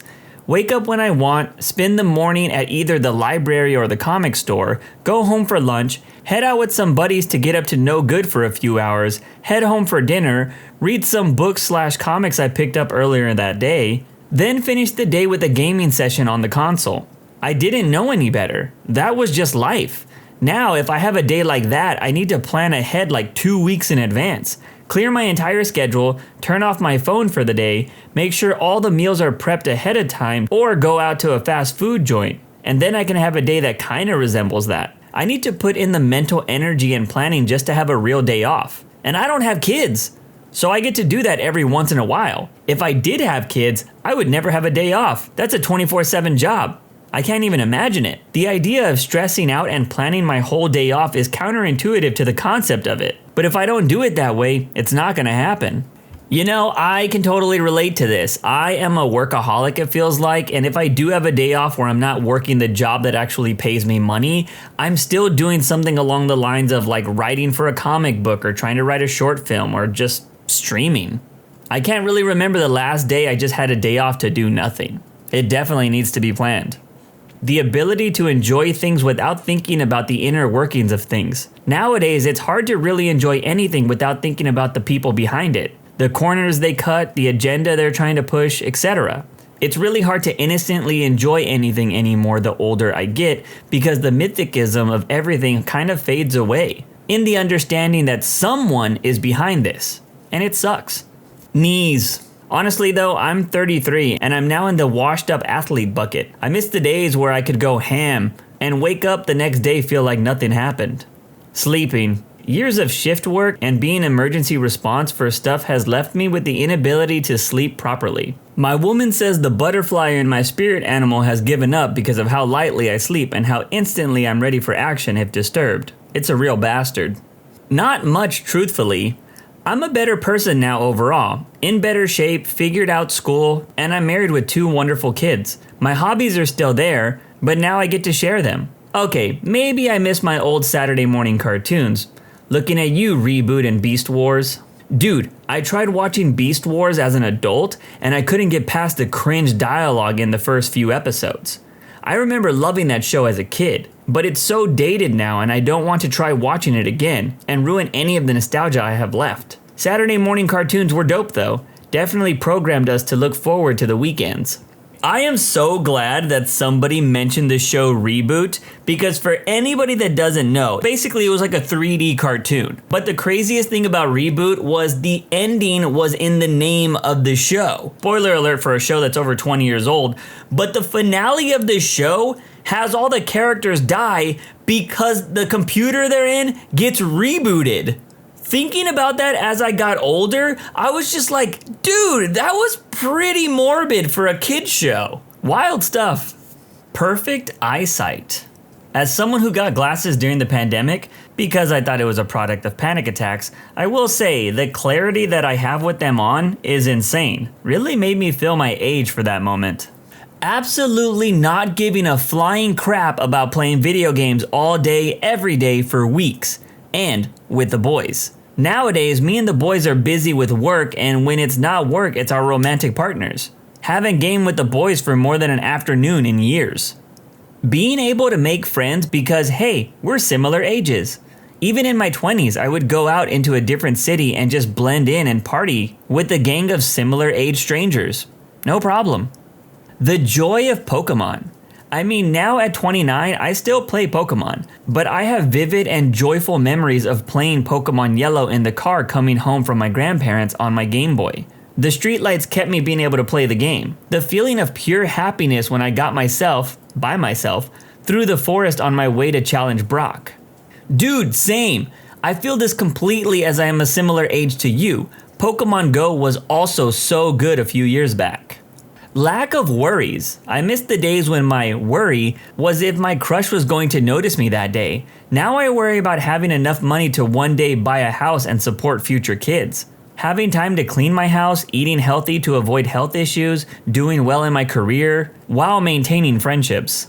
It's not necessarily what I miss about being young, but as a kid, I always wished that I was 16, 18, 21, pivotal ages in a person's life. But now that I've been all of those ages, I'd give up so much to go back 10 years where life was just innocent. 2 big reasons or timelines. Being under 13. I really miss how simple life was. Nothing but playing video games, hanging out with friends, going fishing, and playing in the woods. Just good old-fashioned kid stuff. Every day was a little adventure. After 13 and on through college, life definitely wasn't as simple, but you still have your whole life ahead of you to look forward to. The possibilities for future are limitless. Now at 37, I look at life as being middle-aged. I live a great life, but I definitely long for my youth. Our parents are facing their morality, and I look at life as being closer to the end than the beginning now. It sounds morbid, but it's the reality of things. My friends are fat, bald, or both. People have been married and divorced, including myself. People have died, pets have died, and we move on. Life just doesn't have the magic it did when we were young, and there isn't a nostalgia rabbit hole satisfying enough to truly take me back. Well, damn. Now I'm depressed. Why not end the video talking about what I miss about being young? I heard a lot of people talking about their looks and how they feel physically. I have to say, I don't mind the way I look right now. My mustache actually looks pretty great compared to when I was younger, and my hairstyle has definitely improved. If I eat healthy and work out regularly, I feel pretty great. But I think the one thing I really miss about being young was the simplicity of everything. You never had to defend why you liked something or why you thought something was the best thing ever. You didn't have a million questions on why your crush didn't like you. It was because she didn't like you or think you were cute enough. Simple as that. Whereas today, you end up asking yourself, did they not find me attractive? Was it because they didn't like my job or where I live? Was it my laugh? Maybe she didn't like the way I dressed. Maybe it was because I said something that she didn't agree with. And so on and so on. But one thing that I didn't see on this list today was the lack of choices. I miss when I only had one video game to play because I became the greatest player at that game. I was doing speed runs of games before I even knew what speed runs were. I came from a family that couldn't buy new video games all the time, so I got one and I played it until you couldn't play the game anymore. Nowadays, great games are being released for free in hopes that you make in-app purchases. So many amazing games come out now that I beat them once and I move on to the next because I don't have time to collect every trophy in the games anymore. Oh, there is 10 different alternate endings to this game? I guess I'll watch the other 9 on YouTube. There used to be this thrill that came with playing the same game over and over again. Now that is definitely something that I wish I could experience again. Managers. What was the worst case of "I demand to speak to the manager" that you've ever experienced? I told a customer buying makeup what products she should use on her deeper skin tone, and I'm now racist because I don't want her looking dead at the club. I worked in a high-end makeup store in Manhattan. We saw all kinds of people with all kinds of complexions and concerns, and you learned pretty fast what words work best to cushion the blow for some of the stuff. For example, texture instead of wrinkles, deeper or richer instead of darker. One thing that's always fun to have to explain is what flashback is. On deeper skin tones, a lot of setting powders will catch the light when a flash photo is taken. It'll basically make the person look like they have baby powder on their face, or make them look grey. It's super embarrassing and sort of immediately tells the world that you don't know how to use your makeup. Also, all your photos from your event or night out are ruined, so it's pretty sucky all around. Side note, I'm blonde and I use the Big C mixed with white out as a bronzer. I'm really white. For those of you confused, the Big C is an illegal substance that I can't use the real name of in this YouTube video. I was talking to a customer who had amazing, super deep skin. She was really cool and I was talking to her like a regular human being, and she was looking for a setting powder. Her friend was with her who likes honey beige, so pretty light. She was trying to get her to buy a translucent, which translates to white people and white people who are tan. When I asked her how she's going to use it, she had planned to bake, makeup baking, with it, and that cuts out like 80% of the setting powders we had. This was a couple of years ago, so we didn't have all that many medium-deep appropriate setting powders yet. I explained to her what flashback was, and I told her she could set her makeup with a powder foundation or either of those 2 setting powders. I told her that her friends might really like some of the other one and tell you to buy it, but with your beautiful skin, you kind of have to use different products. I then said that at some point the makeup industry will realize that there is an entire continent that also needs to set their makeup, but apparently we're not there yet. The customer laughed, she picked up one of the things I was showing her, and said, "Thank you," in the "You're so kind, I'm so happy I found you today" kind of sing-song tone. Some other customer overheard some of this conversation and told my manager I was telling a customer that we didn't serve people like her. She was apparently yelling at my manager about how racist I was. I was so comfortable in this conversation with my equal that at some point I had said dark skin instead of deeper skin tones. This is apparently a huge insult to some people. It wasn't, however, to the woman living in her deeper skin tone skin looking for some damn setting powder. The woman who complained was a white lady. I was furious. Not only because this random woman overheard something that made me look racist, I was mad because I'm white and color theory and oxidation, a lot of deep shades that look great when you first swatch, but turn orange in an hour or so, for deeper skin tones is a lot more complicated, in my opinion, than for white folks. It took me years to understand the differences in tone and shade and how the products oxidize. It took me just as long to learn how to tell a black woman that 80% of what we sell here isn't going to work for you and have her leave happy, confident, and not disappointed. At Red Lobster, someone grabbed the manager and told him his shrimp was cold, wanted a free beer, and he could get better fish by fishing. This manager was my dad and was meeting us after work and apparently looked like an authority figure since he had a tie on. My dad replied, "That's cocktail shrimp, you moron." I recently had an experience where I was at a restaurant having a meeting for my volunteer work, and a guy mistook me for their waitress. I was walking back from the bathroom when he very obnoxiously huffed and yelled from a distance at me, "Excuse me, can we please get some more silverware?" I just stared at him for a good 10 seconds, dumbfounded because of his tone, before saying, "I don't work here." He immediately turned bright red and his demeanor went back to talking to me like a human. Maybe he had been waiting a long time for silverware, but I couldn't help but feel bad for his actual waitress. No idea why, I have a distinct look that didn't fit in with the waiters or waitresses, and I was wearing a t-shirt with my alma mater on it, while the servers were in black button-ups. Worked for a passenger railroad in Cincinnati, 23, male, wear reflective high-vis shirt and pants. We have to run ahead of our dinner train and flag each crossing, stopping traffic due to a ridiculous rule set by the railroad we run on. Mind you, we go 7 to 10 miles per hour, fairly easy to keep up with. Saturday, I drive up to a crossing with the lights flashing already and start flagging cars across since the train is at least 1 minute away. Middle-aged man drives up to me, stops before the crossing, I wave harder at him to come through. He speeds up beside me and stops on the crossing. "I don't know you're with the railroad. You could just be some yahoo." "What?" "Okay, sir, continue on. The train is right there." "Why should I listen to some young kid like you?" "Because if you don't, you're getting hit by the fricking train. Now move." "I'll be speaking with your manager." As he drives off, I get teed off and throw a flag on the ground. An hour later, I'm back as the train goes the other way. My general manager, 23, male, 6 foot tall, is standing with me helping protect the crossing. Man returns, yells at him, "Who's your manager? I'd like to report him for being a butthole." Boss looks at me, turns to him and says, "I am. Now get the frick off my railroad." Guy gently drives away. In conclusion, older man stops on railroad tracks, is butthole, manager is the bigger, better butthole. As a mild-mannered Northern European, I've always been thankful for when I've had a bigger, meaner person on my side at the workplace whenever I've been browbeaten by a customer. I work in the admissions department at a zoo. We work closely with the membership department and are really friendly with each other. When people purchase membership, they get a card that says their name, how many adults, how many children, if they're allowed to bring in a guest, etc. The card says clearly that you must show ID per card. Sometimes we're friendly or lazy and ask for one ID for the whole group. Well, a week ago, some guy didn't have his ID. I don't know how he drove to the zoo since you need a form of ID to drive, and we told him that without an ID, we can't let him in. The guy got mad and started screaming at us, saying random crap to us. He demanded to see a manager. Good thing our manager, for admission not membership, was on site. She explained to the guy that without ID, we can't let him go in, showed him on the card where it explains to show ID. The guy screams at her and says that because he paid for the membership, he should be allowed to go in without an ID. My manager responded, "No ID, no entry." He asked to see a manager. Her response was, "I am the manager." He then asks if there was someone higher up that he could speak to. She told him, "If you want to do anything, you'll have to speak with membership." So he goes to membership and they told us he was being a butthole and screaming that he paid for it and blah blah blah. The manager for membership was called and because he screamed at him, they denied his entry to the zoo.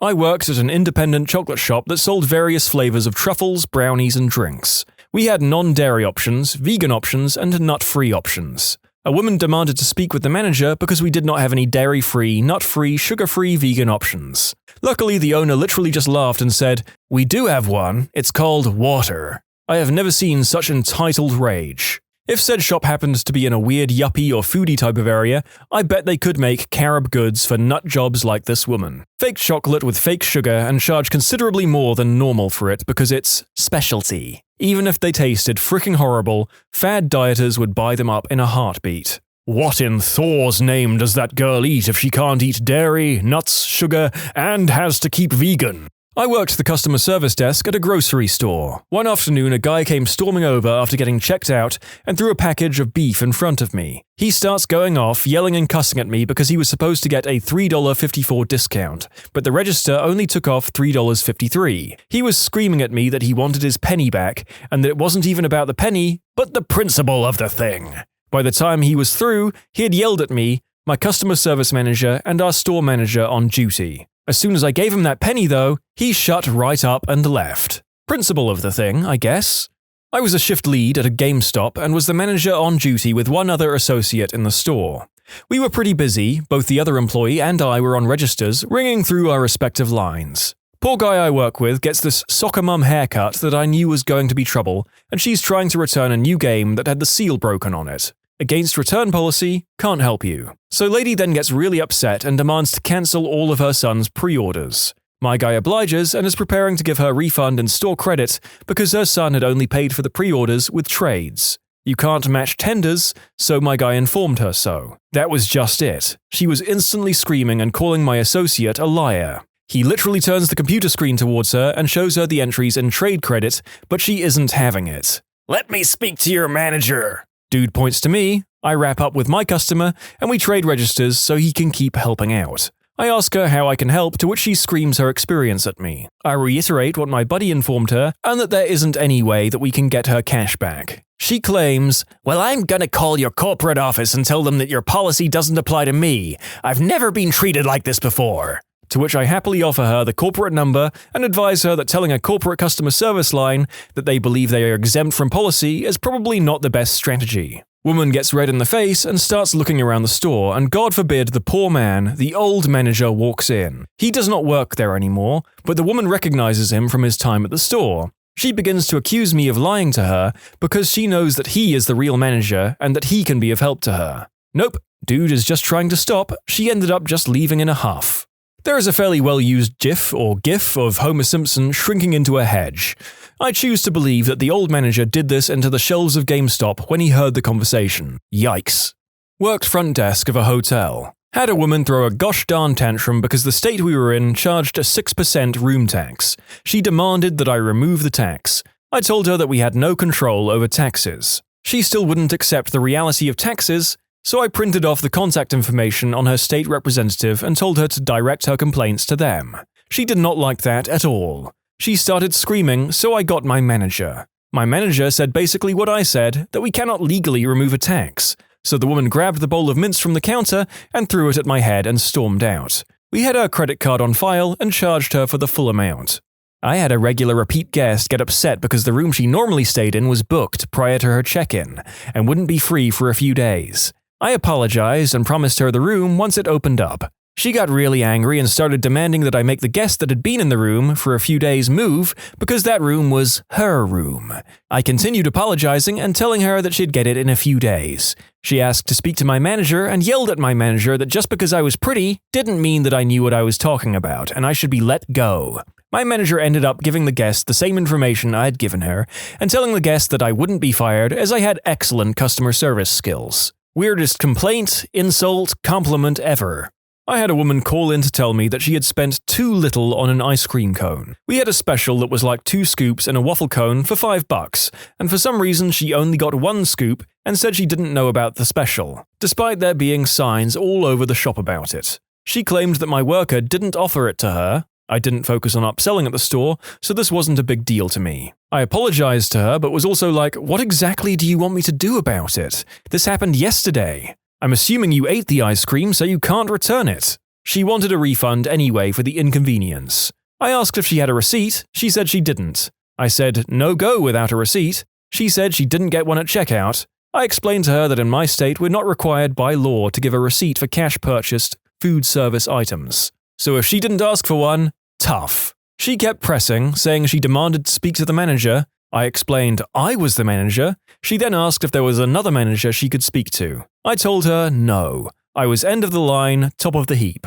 No one else was going to tell her anything different. She huffed and told me she would be by to discuss it in person. She never came in.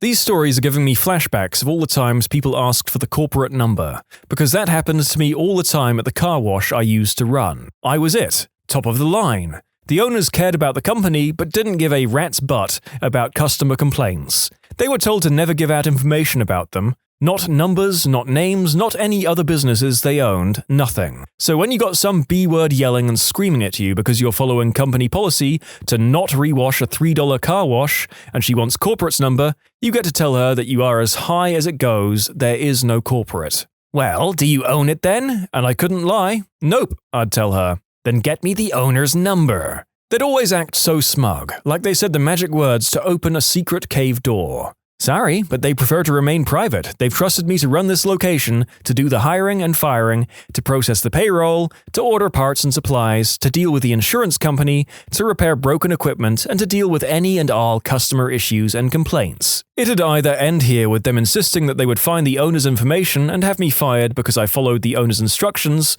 or they'd yell and I would call the cops. Sorry, I'm having flashbacks. God, that was an awful time. Obligatory not a manager but. Maybe not the worst, but this was definitely the dumbest I've ever seen. A sign was accidentally left up from earlier in the week advertising men's Levi's as buy one, get one half off. So for 2 pairs it would be roughly $90. The current sale was to get 2 pairs for $70. Had a lady pitch an absolute fit that they weren't ringing up to buy one, get one half off, she was being ripped off, etc. Tried to explain to her that we had accidentally missed a sign, but she was actually getting a better deal at the current price. She wouldn't have any of it and demanded to speak to the manager. Store leader comes out and tells her the exact same thing, but the lady will not listen and is adamant about getting them at the price on the sign. Store leader finally gives up and tells me to just go ahead and do a price override and charge her the extra money. Lady leaves smugly, like she thinks she's just worked us over big time, and makes some kind of comment about how I need to learn to listen to customers on the way out. In conclusion, the lady spent an extra $20 on jeans because she wanted them for the price on an old sign. There's a saying from somewhere that I remember in this instance: people would rather be right than be happy. I guess the victory of this situation gave this person the satisfaction she was missing from her bland and terrible life. When I worked at Starbucks, we, as you can imagine, had plenty of crappy entitled people come in expecting the world of employees, barely paid above minimum wage, who've been awake since 3 a.m. or earlier. We had people blaming us for the fact that they were late for work and were going to be fired. People blaming us for being late picking up their kids, kids blaming us for being late to school. Plenty of, "But I ordered a venti, why did you give me a grande?" Or, "This coffee is cold because I've left it sitting out for an hour, but I want you to make me a new one for free." Or, "You aren't being enthusiastic enough after 8 hours of being here and so sleep-deprived you don't know what your name is." But the worst/funniest was Libby. Libby was a regular who we really wished wasn't. She was overly demanding and had one of those super complicated half-calf, double soy, triple whip, hold the cream, half the sugar, do a backflip when you serve me types. And she could tell if you got her order wrong and would make you remake it until it was right. She would also steal from our tip jar right in front of our faces. She'd pretend to put a 5 in and then pull out 4 ones, but she'd take out 5 or 6 ones instead. And one time during this little switcheroo of hers, she accidentally dropped a $100 bill out of her wallet. The good thing about Libby was that she only came in once or twice a week, but that meant that we were the ones who had to find this $100 bill for her. She didn't notice it for a few hours afterwards, and when she did, she called in and asked for the manager, and asked her if she had seen it. Since she would have dropped it out in the lobby, where we very rarely went since we were so busy in BOH, we went out to check but found nothing and told her that a customer must have taken it, and that we were sorry, but there was nothing she could do. She flipped her crap. "That's my rent money. I'm going to be kicked out of my house. Do you want me to be homeless? You hate me and want me to be homeless, you crappy effers? I hate you, and you're terrible. Go frick off and die." The supervisor came out and gave me the gist of what she'd said while begging me to find this money. There were also some racist accusations since the neighborhood of this Starbucks was predominantly immigrants, and Libby was your standard white liberal until put under pressure. Anyway, so a week passes and still the money hasn't shown up. Libby calls us each day, multiple times a day, to find out if we found her money. Sometimes she yells and screams, sometimes she doesn't. Either way, the answer's always the same: we haven't found her money. So she comes in again and pretends like she hasn't been cussing us out for a week straight, is all happy and bubbly and jokes about losing the money and how she's just so scatterbrained sometimes, haha. She tries to talk me into giving her a free coffee since we lost her money, but I tell her that she has to pay anyway. She grumbles and opens up her wallet, pulls out her card, and out flutters a $100 bill and lands on the counter. We both look at it. She looks into her wallet and after a moment goes, "Oh, that's right. I hid $100 in my credit card slot for safekeeping so I wouldn't lose it. You can stop looking for my money now." That was it. No apologies for the abuse throughout the week, the accusations, anything. I know I shouldn't expect one, but darn, I think she realized that she fricked up though, because she didn't show back up for a couple of weeks. In conclusion, she thought we stole her money after she stole our money, Later found her money in her wallet safe and sound. I was busy at Christmas at an old job sorting out wrapping paper, etc. The queue got large, so I jumped on the till. A customer approached and complained about having to pay 5 pence for a plastic bag. The charge just started. She said she wasn't going to pay, so I charged her and asked for the next customer. She moaned that she wouldn't be able to carry everything. I asked for 5 pence. She asked to speak to my supervisor. I said I'll go get him. I left the tills, turned a corner, waited a few seconds, and reappeared, informing her that I was in charge. I once had a customer buy $80 worth of cheap black t-shirts, then complain about the 10-cent per bag charge. What a ripoff! This is ridiculous! Okay, have fun carrying a stack of shirts to your car, you penny-pinching jackass. I was the VP of sales for an F500 here in the States. At about 6:30 p.m., my office phone rang and it was a person from HR asking if I could take a call in which the client was irate and threatening legal action. I get on the phone and quickly realize there is zero chance of making this man happy. And ironically, I'm a big fan of firing crappy clients. The things he was demanding was simply ridiculous, and I politely refused. I also stated that I would personally allow his company out from its contract with no fees or costs. Of course, still not good enough, I eventually hung up due to the screaming and foul language. Long story short, I found out the next day he was arrested for trespassing that evening, while trying to enter our corporate suburban office with 2 guns. But the joke was on him because I worked in our corporate downtown office. I used to work at the concession stand/cafe at the Tennessee Performing Arts Center. We had snacks like potato chips and candy, as well as pre-made sandwiches from a local sandwich shop. We only got a certain number of sandwiches for each day, so when we ran out, that was it. This one lady, who was in a wheelchair, came through my line telling me how she was diabetic and needed to eat a meal. I showed her that we had trail mix, candy, and chips, but she absolutely could not eat any of that because she was diabetic. It had to be a sandwich and nothing else. I told her we literally didn't have any sandwiches left, but she just kept repeating about how she was diabetic, and she told me there would be sandwiches. She was being incredibly rude to me, making a scene, and said, "I was told there would be sandwiches," probably about 10 times. By this point, there was a long line forming behind her while she was making a scene. She asked for the manager, so I told her she could step out of line and wait for the manager, but she wouldn't budge. The manager came over and told her the exact thing that I had. She eventually calmed down, moved out of the line, and agreed to have chips and candy. For free. I don't know who the frick told her about the sandwiches, but I want to slap them. When you subscribe, make sure to hit the bell to turn on notifications. Put the playlist on in the background to finish listening to all the stories, linked at the top of the description. And if you like Am I the Genius, give Am I the Jerk a shot, linked in the description too. Either way, thanks a lot for watching, and we'll see you guys next time.